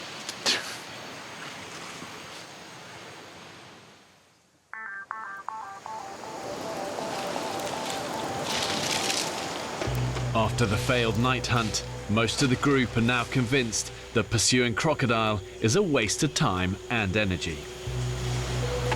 It's nice to have an audience when you work.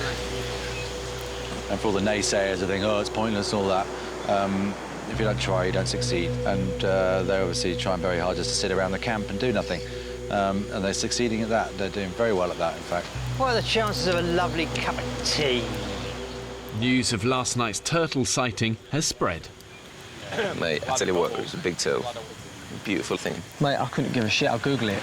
Google it. I'll happily Google silverback turtle. Like, I would rather sleep. I've not slept in 3 days to be woken up about a turtle, man.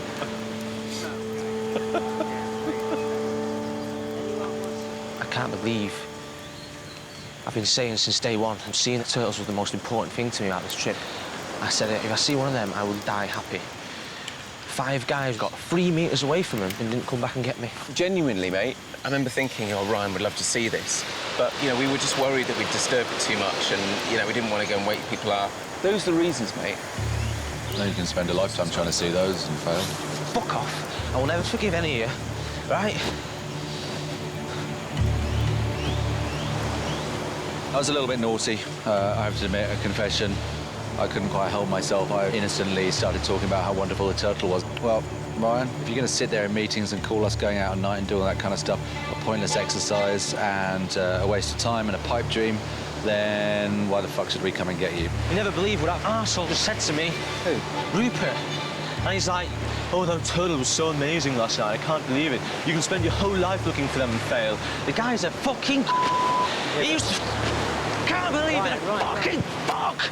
Ryan. I shouldn't have to worry about childish reactions from people like that, should I? He missed out. Tough shit. I have very little sympathy for him on this one. He needs to grow up or fuck off.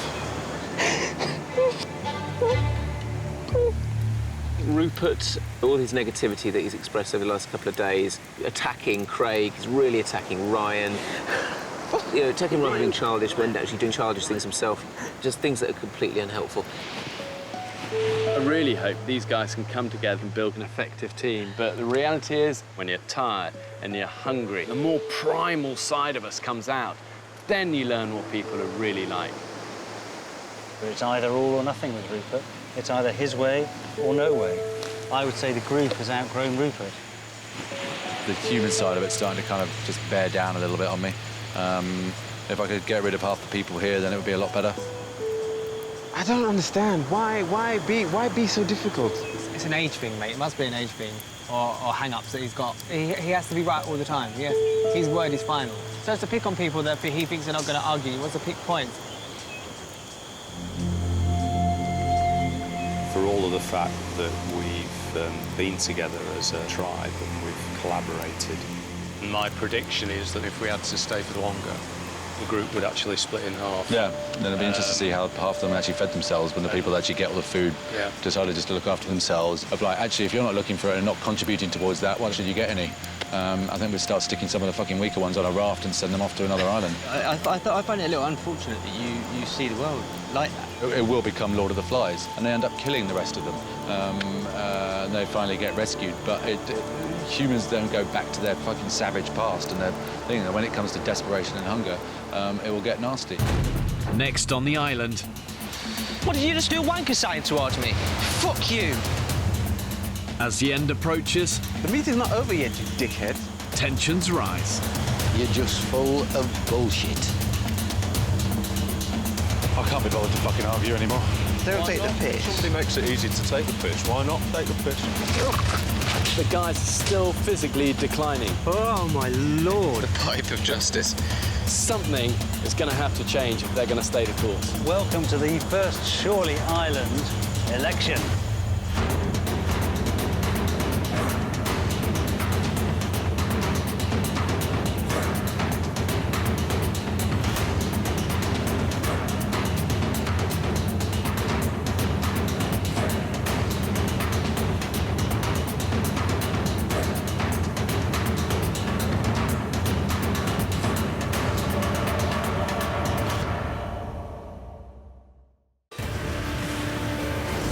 A month ago, I marooned 16 ordinary Brits. Here we go.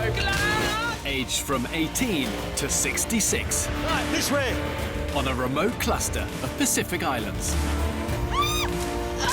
What am I doing here? I split the groups to see what happens when 2 different generations check the guns out are put to the test in a survival situation to discover if the vigor of youth could trump the wisdom of age. Armed with just a few basic tools, we've got fire! In an environment filled with dangerous wildlife. lashed by the worst tropical storms in a generation. This is impossible, bud. Requesting an exit en masse. Tonight, I discover how young and old really coped. I have not seen you once chopping wood! Mug. When pushed to the edge of existence. It was an absolute living hell. And left to fend for themselves in the wild. Oh, my God. Remember thinking, God, I want to die. I want to die. And the secrets they use to stay alive. So I make a noose. And I've got it round his neck! I said we did do with Frank. Find out how island life affected them. I was in hospital for 4 days when I got back on a drip. And how it felt to finally leave. I did it. It was just the best feeling I've ever had, and I think I ever will have.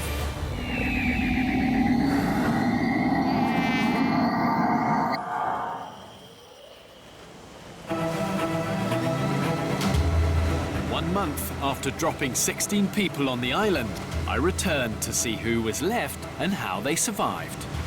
This has been the most brutal conditions any of the island survivors have ever had to encounter. I mean, just a few minutes ago, we said the remains of a tropical storm over there. This will have taken its toll.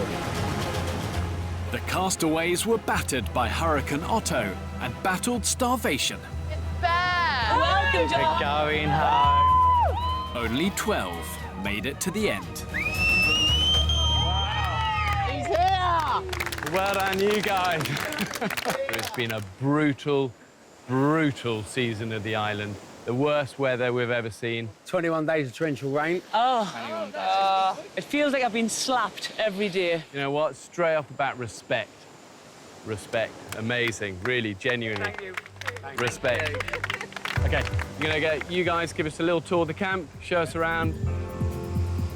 I dropped the young and old groups on 2 separate islands, but they joined camps and lived together after the first week. So this is our new kind of camp, permanent camp. So has this taken shape over the last few weeks, or...? Yeah. The first couple of nights, I didn't sleep. I was so uncomfortable. So whose bed is this?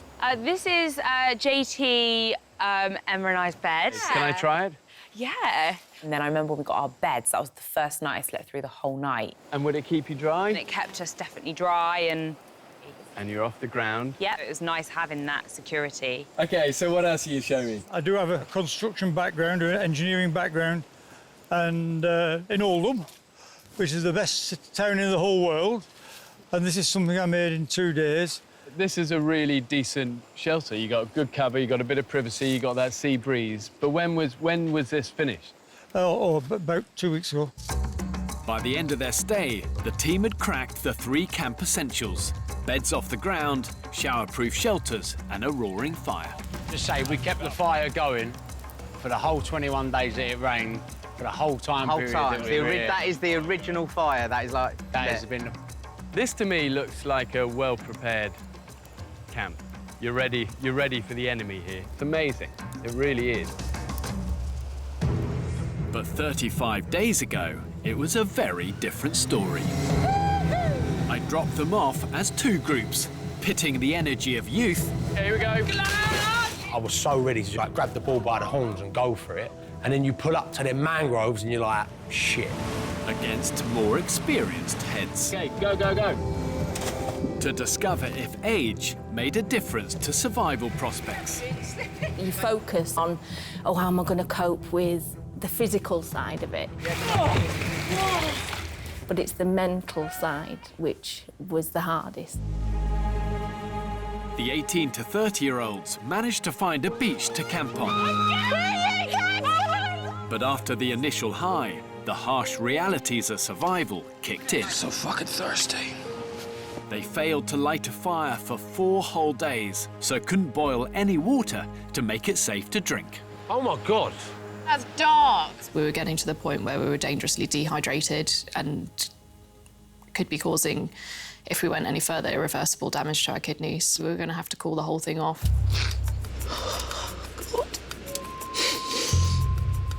Everyone struggles in different ways.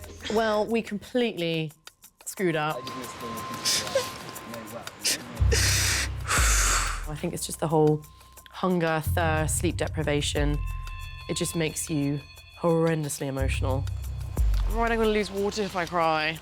I know that. Go back in. I really thought I was going to be a lot stronger and a lot more resolutely positive. Let it out. I think you could be nice to me. I'm so tired. I'm going to cry. Oh, God, it lasted like a minute.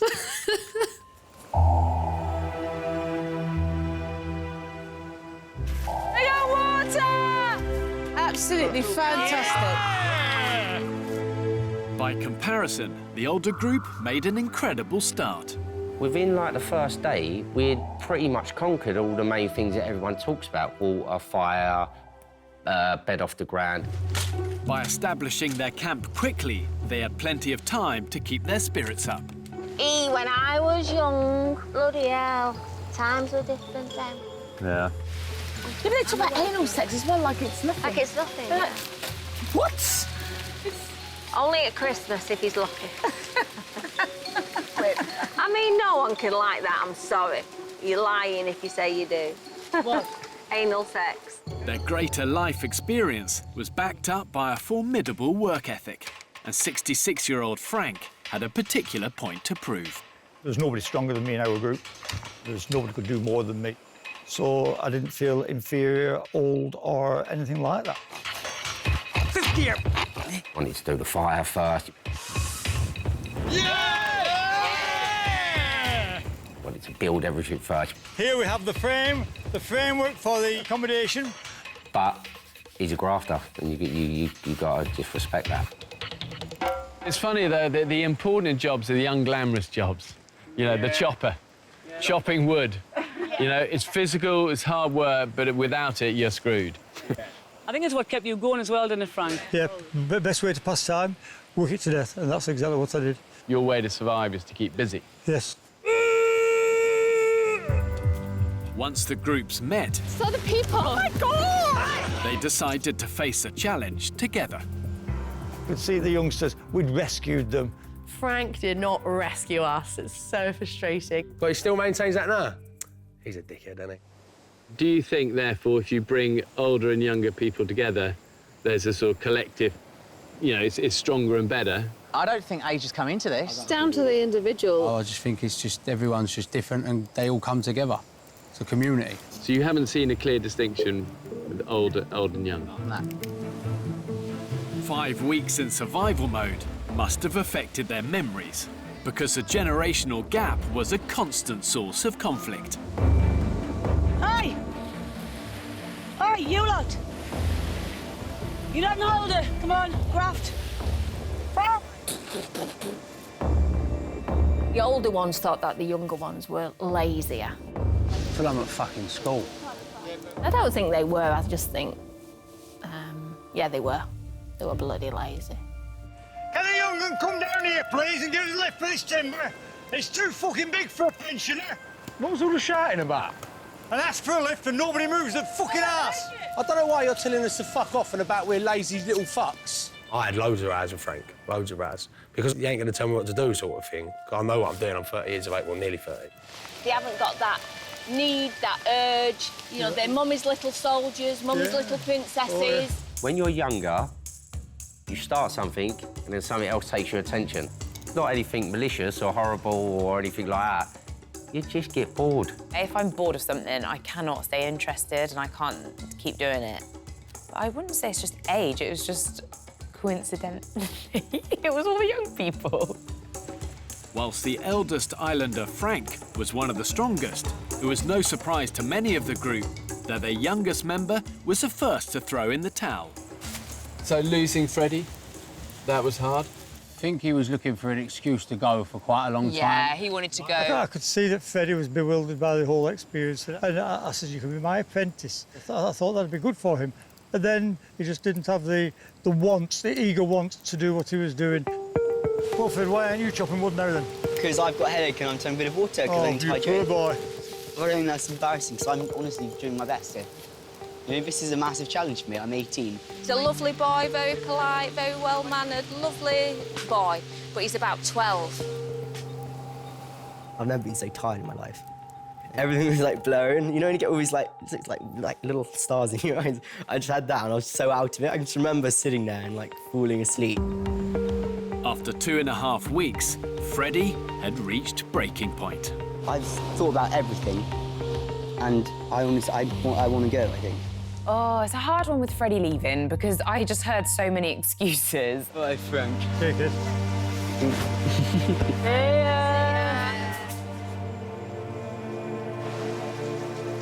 That's it. Drag him on, that's it. I mean, I was in hospital for 4 days when I got back on a drip. I don't know. I don't think I could have carried on personally.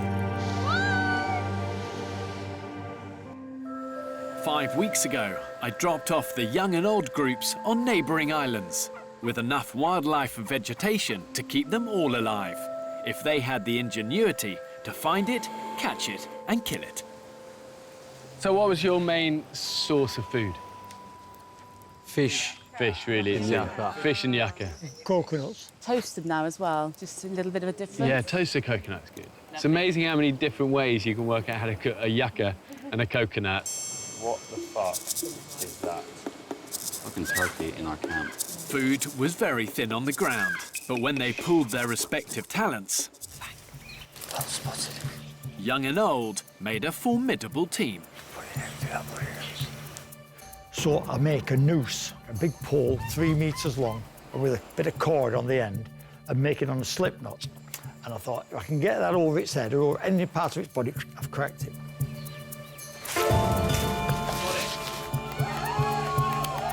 I pull it down, and I've got it round its neck. I said we did it with Frank. Just cast it out.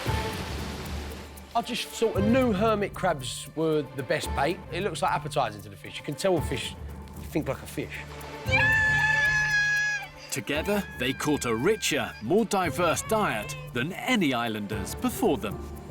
We cooked in a little bit of sea salt as well, seawater, so it should have a nice bit of taste in it. We were grilling on a liner off an old fridge, which is a piece of aluminium sheet which we'd found on the beach, and we'd scraped all the polyurethane off it, scrubbed it with sand, and then we were using that as a frying pan. When it came to food, it turned out that the islanders had contrasting appetites. Do you feel hungry all the time? I've never been hungry here, and that's what I'd love me and Jackie and Karen discussed. Well, that's because we're the oldest, we're all 50. I wasn't hungry. I'm never not hungry. I'm like the biggest gannet in the bloody world. I love food. You know, that was one amazing thing. We weren't hungry. Well, I weren't hungry. Well, maybe there is an element of that. I don't know. How do you feel? I think there's a few of us. Starving. There's a few of us that are hungry constantly. Energy is so low. And we all felt that. I felt that massively. Ben Cooper was on you like a rat of a drain pipe. You left something there. It was on your plate before you even seen it. Oh, heaven. Me and Cags are a bit naughty all the time. When we were cooking food and stuff, we did kind of, you know, have a few pieces of yucca here and there. We had to sit down and eat our coconut around the corner. That is the extremes. This has got to. Very cheeky, but we did laugh about that a lot. Such a chicken. Thank you. There was one opportunity for a proper feast. I might scream. Try not to scream. I'm trying very hard. But I'm terrified. I need a nervous bone. Please don't scream. But first, they had to dispatch the island's most fearsome predator. So talk me through the Cayman. It was the biggest thing I've ever seen in my life. We're like...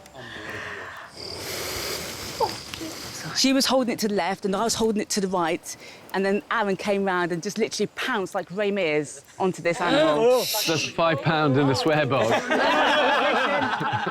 Oh my gosh. Bloody hell. Cayman, now that brought strangeness out in people. Hello, Dom! Dom, can you hear me, son? Watching people with a Cayman tail, but flattened out, and like going like that, thinking, what are you doing? I was like fish and chicken in one. Yeah, yeah. And they were chewing it as if they were like cannibals, as if there was like this, there was no tomorrow. And I was like, God, really?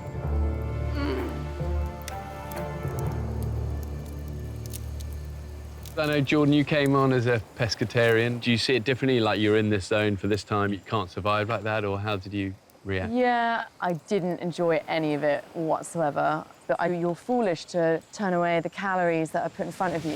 It's difficult to get. By like week 3 in, I genuinely didn't really I did care, but I pushed those thoughts aside for survival purposes. But I did feel guilty, yeah. You know what? Just have something to bite. Yeah. This is a proper chew. I think the thing I really enjoyed after eating the Cayman was feeling like my guts were coming back to life. I could hear sort of stomach rumblings, and I burped. And those were things that I hadn't realised had stopped happening until they started happening again. Exotic foods and a different climate played havoc with people's digestion, and no islander was spared. If we have a big meal and I don't shit the next day, I'm going up there with a few fingers. Oh! Really? I'm pretty sure that there's a clog up there, and I need to declog. Oh! Is there any volunteers, Ben's asking? Like, every day, you would ask how people's bowel movements were. How's yours, Jagger? Still? Any movement? No movement. Yeah, how are you feeling today? Yep, great. Got the shits today? Yep, have you? Yep. I'm on my fourth spout of some serious diarrhea. I've just shit myself. You just shit yourself? Yeah, I farted, and we've been eating coconuts today because we had nothing to eat. Mate. And it's all fucking emptied, so... I think everyone shit themselves. Everyone did. Yeah, and I did. I didn't want to admit it on camera, but... I didn't poo for like 19 days, initially.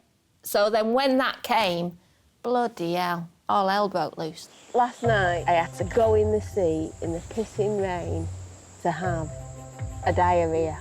These fish that bite you are all around me, and I'm splashing up. They were trying to eat me diarrhea. But half of me thought, oh, we could eat them. Come on! Problem with Karen is that the 2 pair of knickers that I was allowed to take on that island, I'd get up in the morning hoping to put a clean pair on to find that she'd pooed herself of the night and pinched my knickers off the washing line. And she thought it was funny. Full of shit. That's what my husband says I am. And I was on the island. The island had many hidden threats, from dangerous predators and poisonous vegetation to vicious riptides. He's going. Oh my God, oh my God, oh my God! Oh my God. Frank! Oh, Frank got washed away, the old sailor, which is a bit ironic. Right, mate.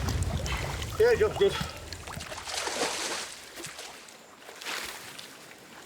But as in many survival situations, their biggest enemy was themselves. I'm holding it on. I think the main problem was people could have done dangerous things because they weren't thinking. Don't worry, just take a deep breath. And they just weren't expecting it to be as draining as it was. 1, 2, 3, 7. Oh, you! Imagine that you're wearing a suit made of lead.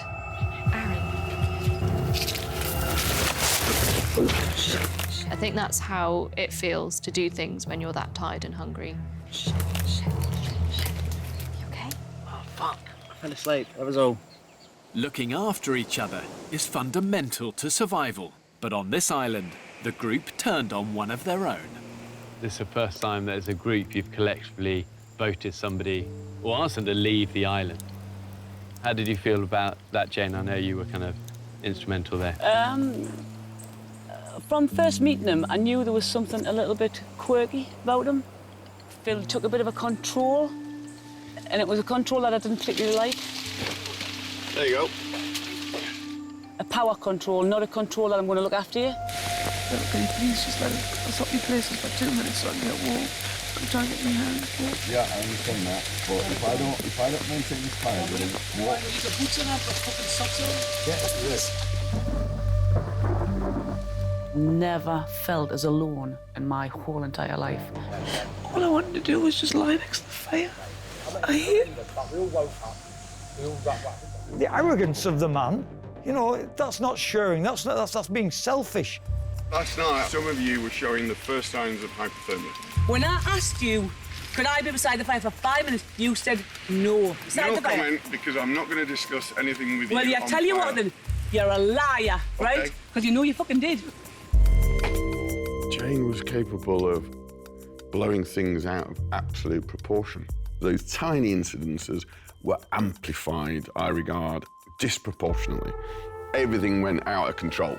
I've probably never sworn as much in my life. And if I could have physically assaulted him that night and getting away with it, I would have punched him all over that camp. Jane wasn't the only one to turn their back on Phil. His use of some scavenged olive oil didn't go down well with many of the group. It's really quite depressing, actually, to see that. Isn't it? It really, really is. Fucking annoying. Without that, we would have no food. Without the fire, we'd have no water or food. The fire was lit. But how can 7 people be wrong and 1 right? Yeah. I don't get that. I made appropriate judgment calls at the time. Some, in hindsight, were better than others, but I stick by them. Phil, I've had a problem with you from the start. Don't think that you belong in this sort of social situation. I'm asking for the members of this group here to vote whether you stay or whether you go. It was scary. I can honestly say it was a scary feeling to be singled out like that. I think you're a male chauvinist, ignorant pig, and I think you are a disgrace to mankind. Shit! There was frustration in the camp, and they needed a scapegoat. The Lord of the Flies element comes in if, you know, if you're not voting somebody off, but you're shunning them, and then they don't get food, and then eventually the real consequences is somebody can die. If it was actually Lord of the Flies, he definitely would have been killed, 100%. He would have definitely been killed. Does that feel fair, or what about the word, what about right? Yeah, it's not fair. It's not fair on him, it's not fair on the rest of the group, but as you say, right, yeah, I'd say a right decision. Enjoy the rain! You know, once we got shut to him, it was like having a great big shit. Oh, what a relief. But for Phil, the drama continued back on the mainland. I ended up having Manny in the hospital, having had major surgery on my fingertip, which I just thought was a little bit of a cut, and it wasn't. And they've cut away necrotic, you know, dead flesh. So it was black, it was going gangrenous, it was stinky. Glad I come off when I did, because otherwise I might have lost my finger. Because the surgeon said that 24 hours later, I might have lost it. So, ironically, in hindsight, it might have been a good thing.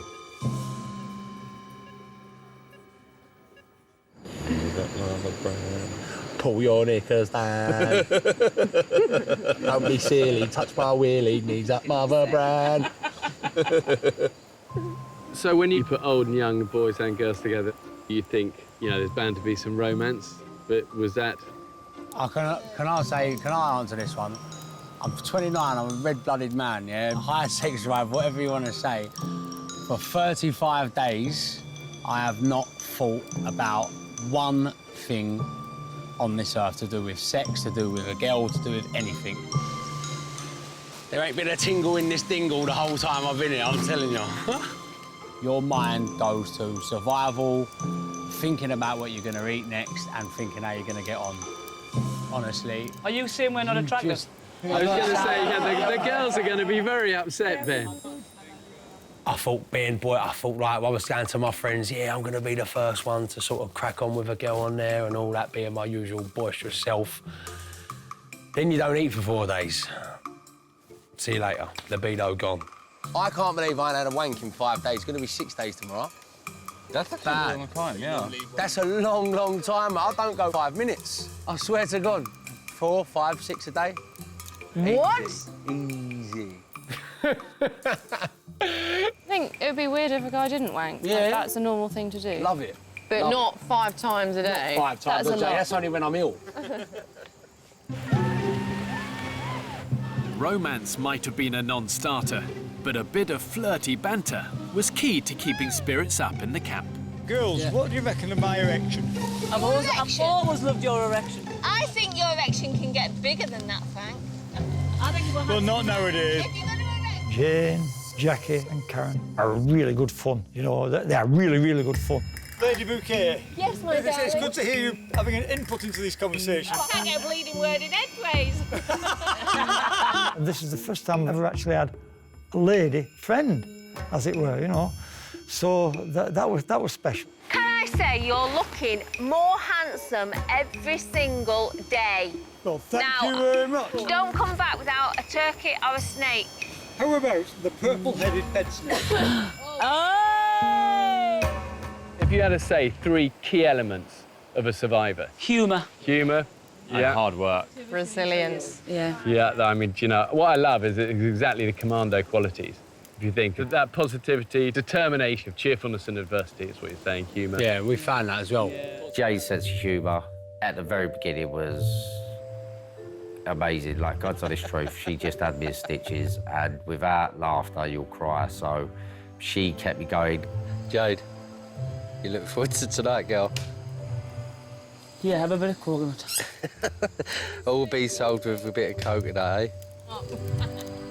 She laughs all the time, but she demands a lot.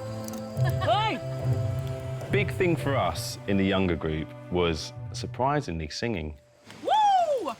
When you call my name, it's like a little prayer down on my knees. We're louder than you. Take you there. It was the middle of the night, and we were all so happy. Oh my God, I got goosebumps.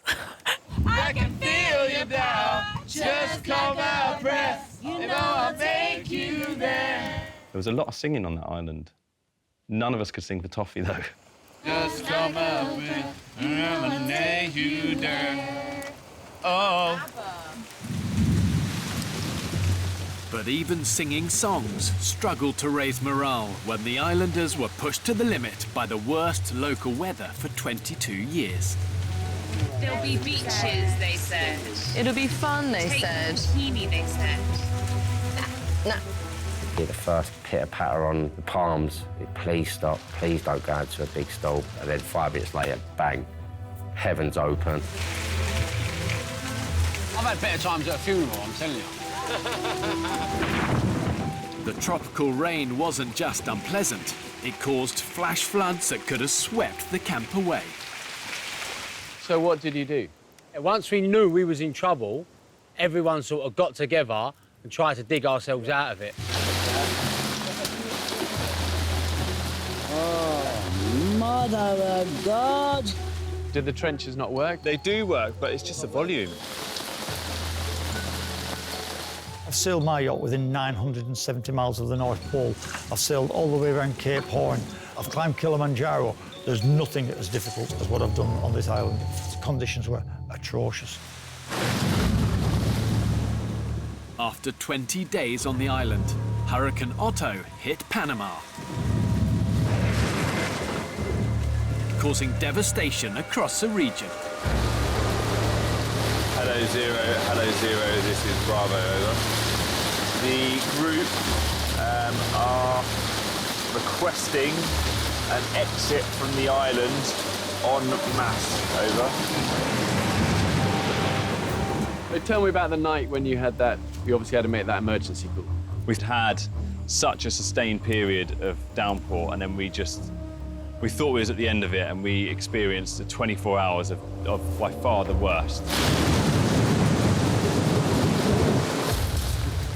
If it doesn't come across on screen to how bad it was, I will cry and cry and cry, because I swear to God, it was an absolute living hell. I'm not doing another night. I'm not doing another night. Jane crying in my back for hours, she seemed to cry for, which was heartbreaking. Wasn't for Frank and Karen. I would have just looked and walked to see how they can top yourself. Remember thinking, God, I'm gonna die. I'm gonna die here of hypothermia. How can I die here of the cold? Why not then just move? Just take the fire, take the shelter, move. I think there was a fear. I don't look at that situation and think, oh, you know, we could have moved. I look at that situation and think, oh, my God, we were in the middle of a nightmare.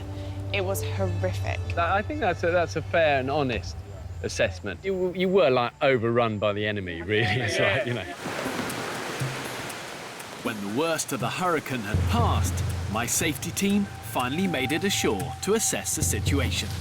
To keep this fire going in the conditions that you've experienced is unbelievable. The minute you're in a trough, that trough will change to peak. Trust me, it will. We've heard it, Andy, mate. We've heard it.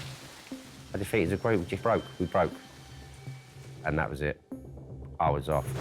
Whilst the majority wanted to leave, some islanders were determined to carry on, whatever the weather threw at them. Explain to me why you're staying. I have to, right at the bottom of my heart, know that I can't do any more here.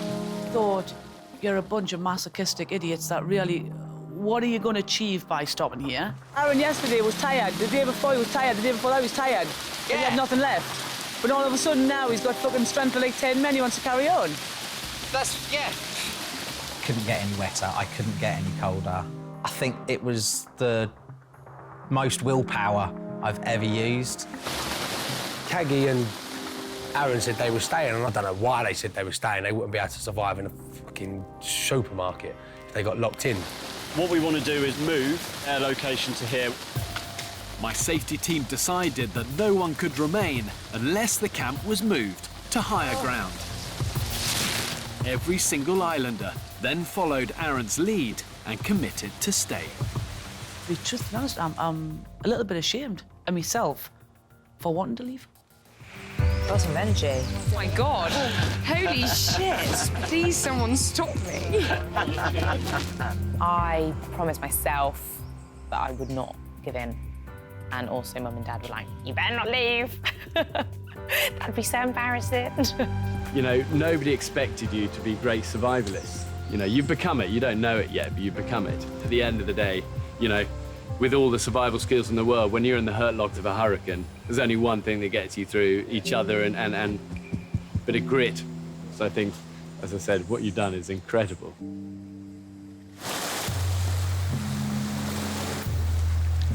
One of the key traits in a successful survivor is resourcefulness, and the islanders made good use of whatever they could lay their hands on.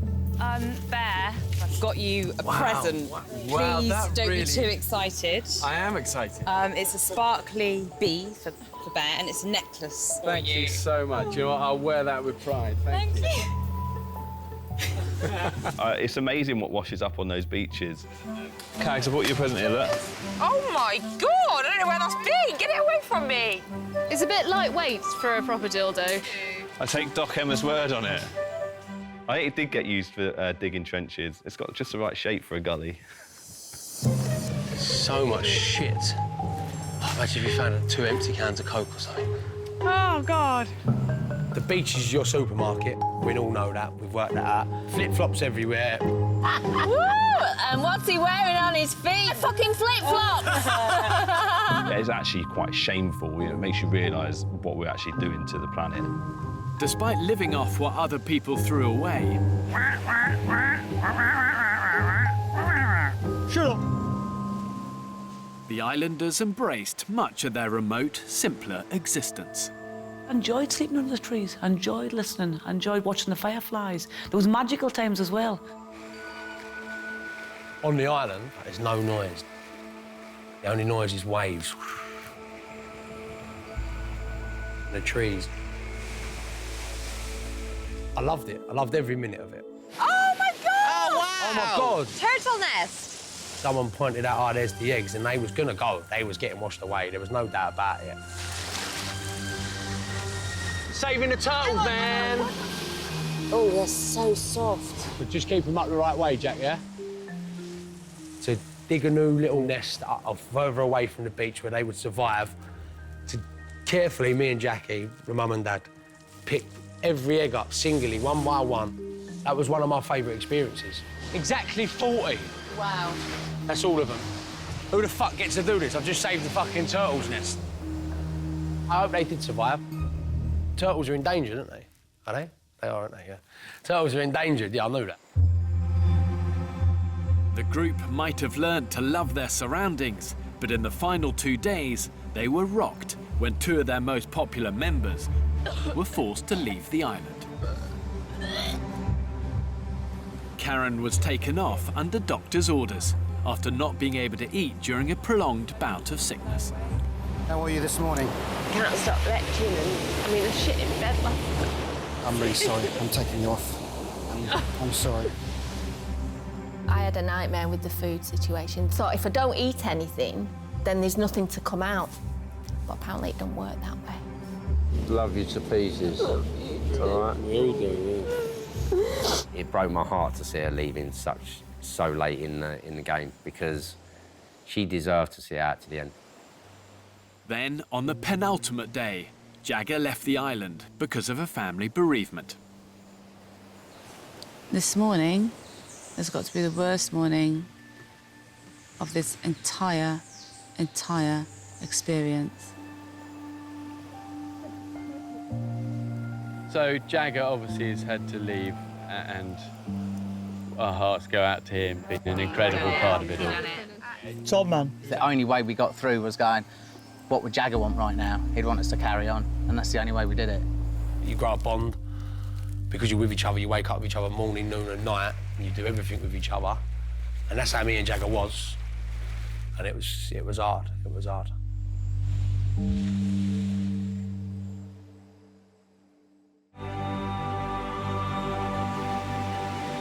After 35 days on the island. Last thing, what do you want to do? Put out the fire? Yes. Okay. Thank you, Fair. I returned to take the castaways back to civilization. Let's get the fuck out of here! Just couldn't stop crying. I was sat in between, I think, JT and Em. I was just crying. My island!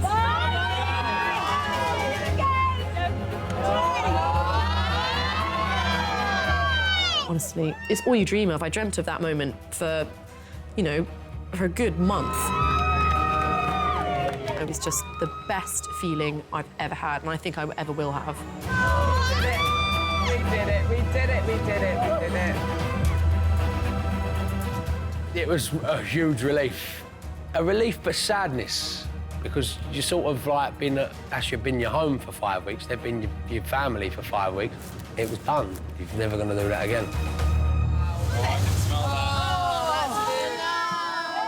Final respect to you guys. Really amazing.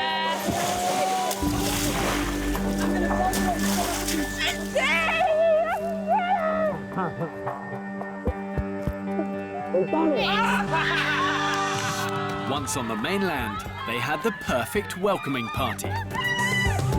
As Karen was back on her feet after 2 days of medical supervision.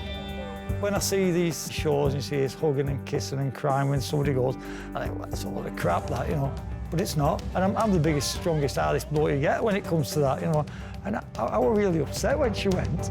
Did you catch that bloody alligator? Oh, yeah. Because you're still part of the group. Oh, yeah. There's the teeth from it. The islanders had survived on less than 300 calories a day, so I made sure they acclimatised slowly back to a normal diet. Oh my gosh, it's fruit! Sweetness is great. It's just the taste in your mouth. We have not had any flavour in 35 days. This is like an explosion. Each mouthful is orgasmic. It's incredible. It's fucking amazing, I'm not gonna lie. The islanders' experience didn't just starve their taste buds. Their whole bodies went through a massive transformation. Fucking hell! Shit! That's 3 stone. I've never been this thin in all my adult life. Wow! I think the island did me really well. I seem to have come back definitely a lot healthier. Yeah, I look all right, mate! Yes! In the gym! Oh my God. When I think about all the times on the island when when we had no food, no water. Oh my God. You had to think about everything so carefully. Oh my God. But here, you know, you've got money, you've got food everywhere, and you can just have whatever you want and how much of it. And I think everyone takes it massively for granted. Oh my gosh. It's so nice. Look what I can do. Look at that, look. I don't have to go to a stream and boil the stuff. It's just there. Even now, to this day, turning a tap on in my house and having running water coming out of it, I just look at it as a little miracle. I've got my toothbrush, and I've got my toothpaste, and I'm gonna brush my teeth for the first time in 35 days. Oh my God. Oh my God, toothbrush and toothpaste. We had toothbrushes out there that washed up that we just boiled. Cheers. Cheers. You never had toothpaste. I'm scared. Oh, a toothbrush stinks of fish. Fish. Oh. Fish. Kyle. Normally when me and my husband sleep together, I'm on that side and he's on that side. And I tend to sleep like this, like that. But since being on the island, I'm wondering whether I might need somebody to, like, you know, a few tooties, like that, and like that. And then we'll have one like that, and one like that. And I'll be like, that! Packed together like sardines in a tin can. Spooning saved our lives, and that's not even an exaggeration. Emma's being spooned by Richie. Richie's being spooned by Ben. Ben's being spooned by Ben. Ben's being spooned by Emma. Emma's being spooned by JT. And JT's being spooned by Cags. Woo! That, my friend, is a spoon fest. Oh my God, this is beautiful! I've got sand in places where sand shouldn't be. My hair drove me mad. It felt like I'd had a Lego head put on the hair. It was that hard, my hair, and that thick. Jack Nicholson, here you are. Yes, Johnny!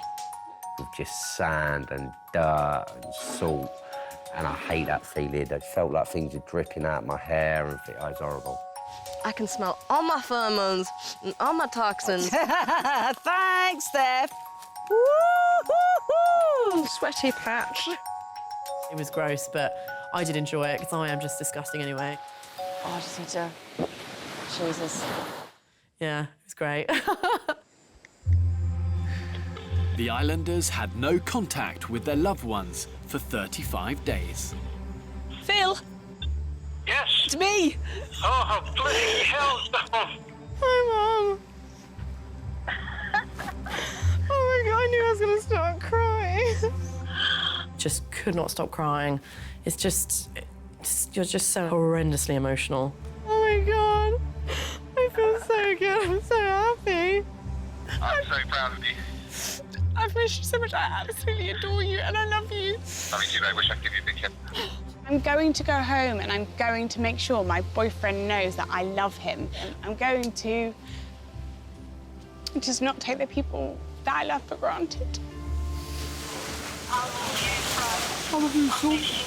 Miss you, love. Fucking hell, I love you so. See you later, guys. Well done.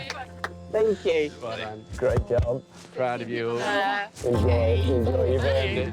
I thought the whole purpose of life was just working 9 to 5 in an office, making money, have kids, die. And the whole thing has just made me realise, like, no, that's not what it's about. Thank you. It's so nice not having your phone. It is so nice being away from, like, the news. Stretch. There's no money. There's no such thing as, like, buying the latest pair of shoes. It's like jungle chic. That's all you got to worry about.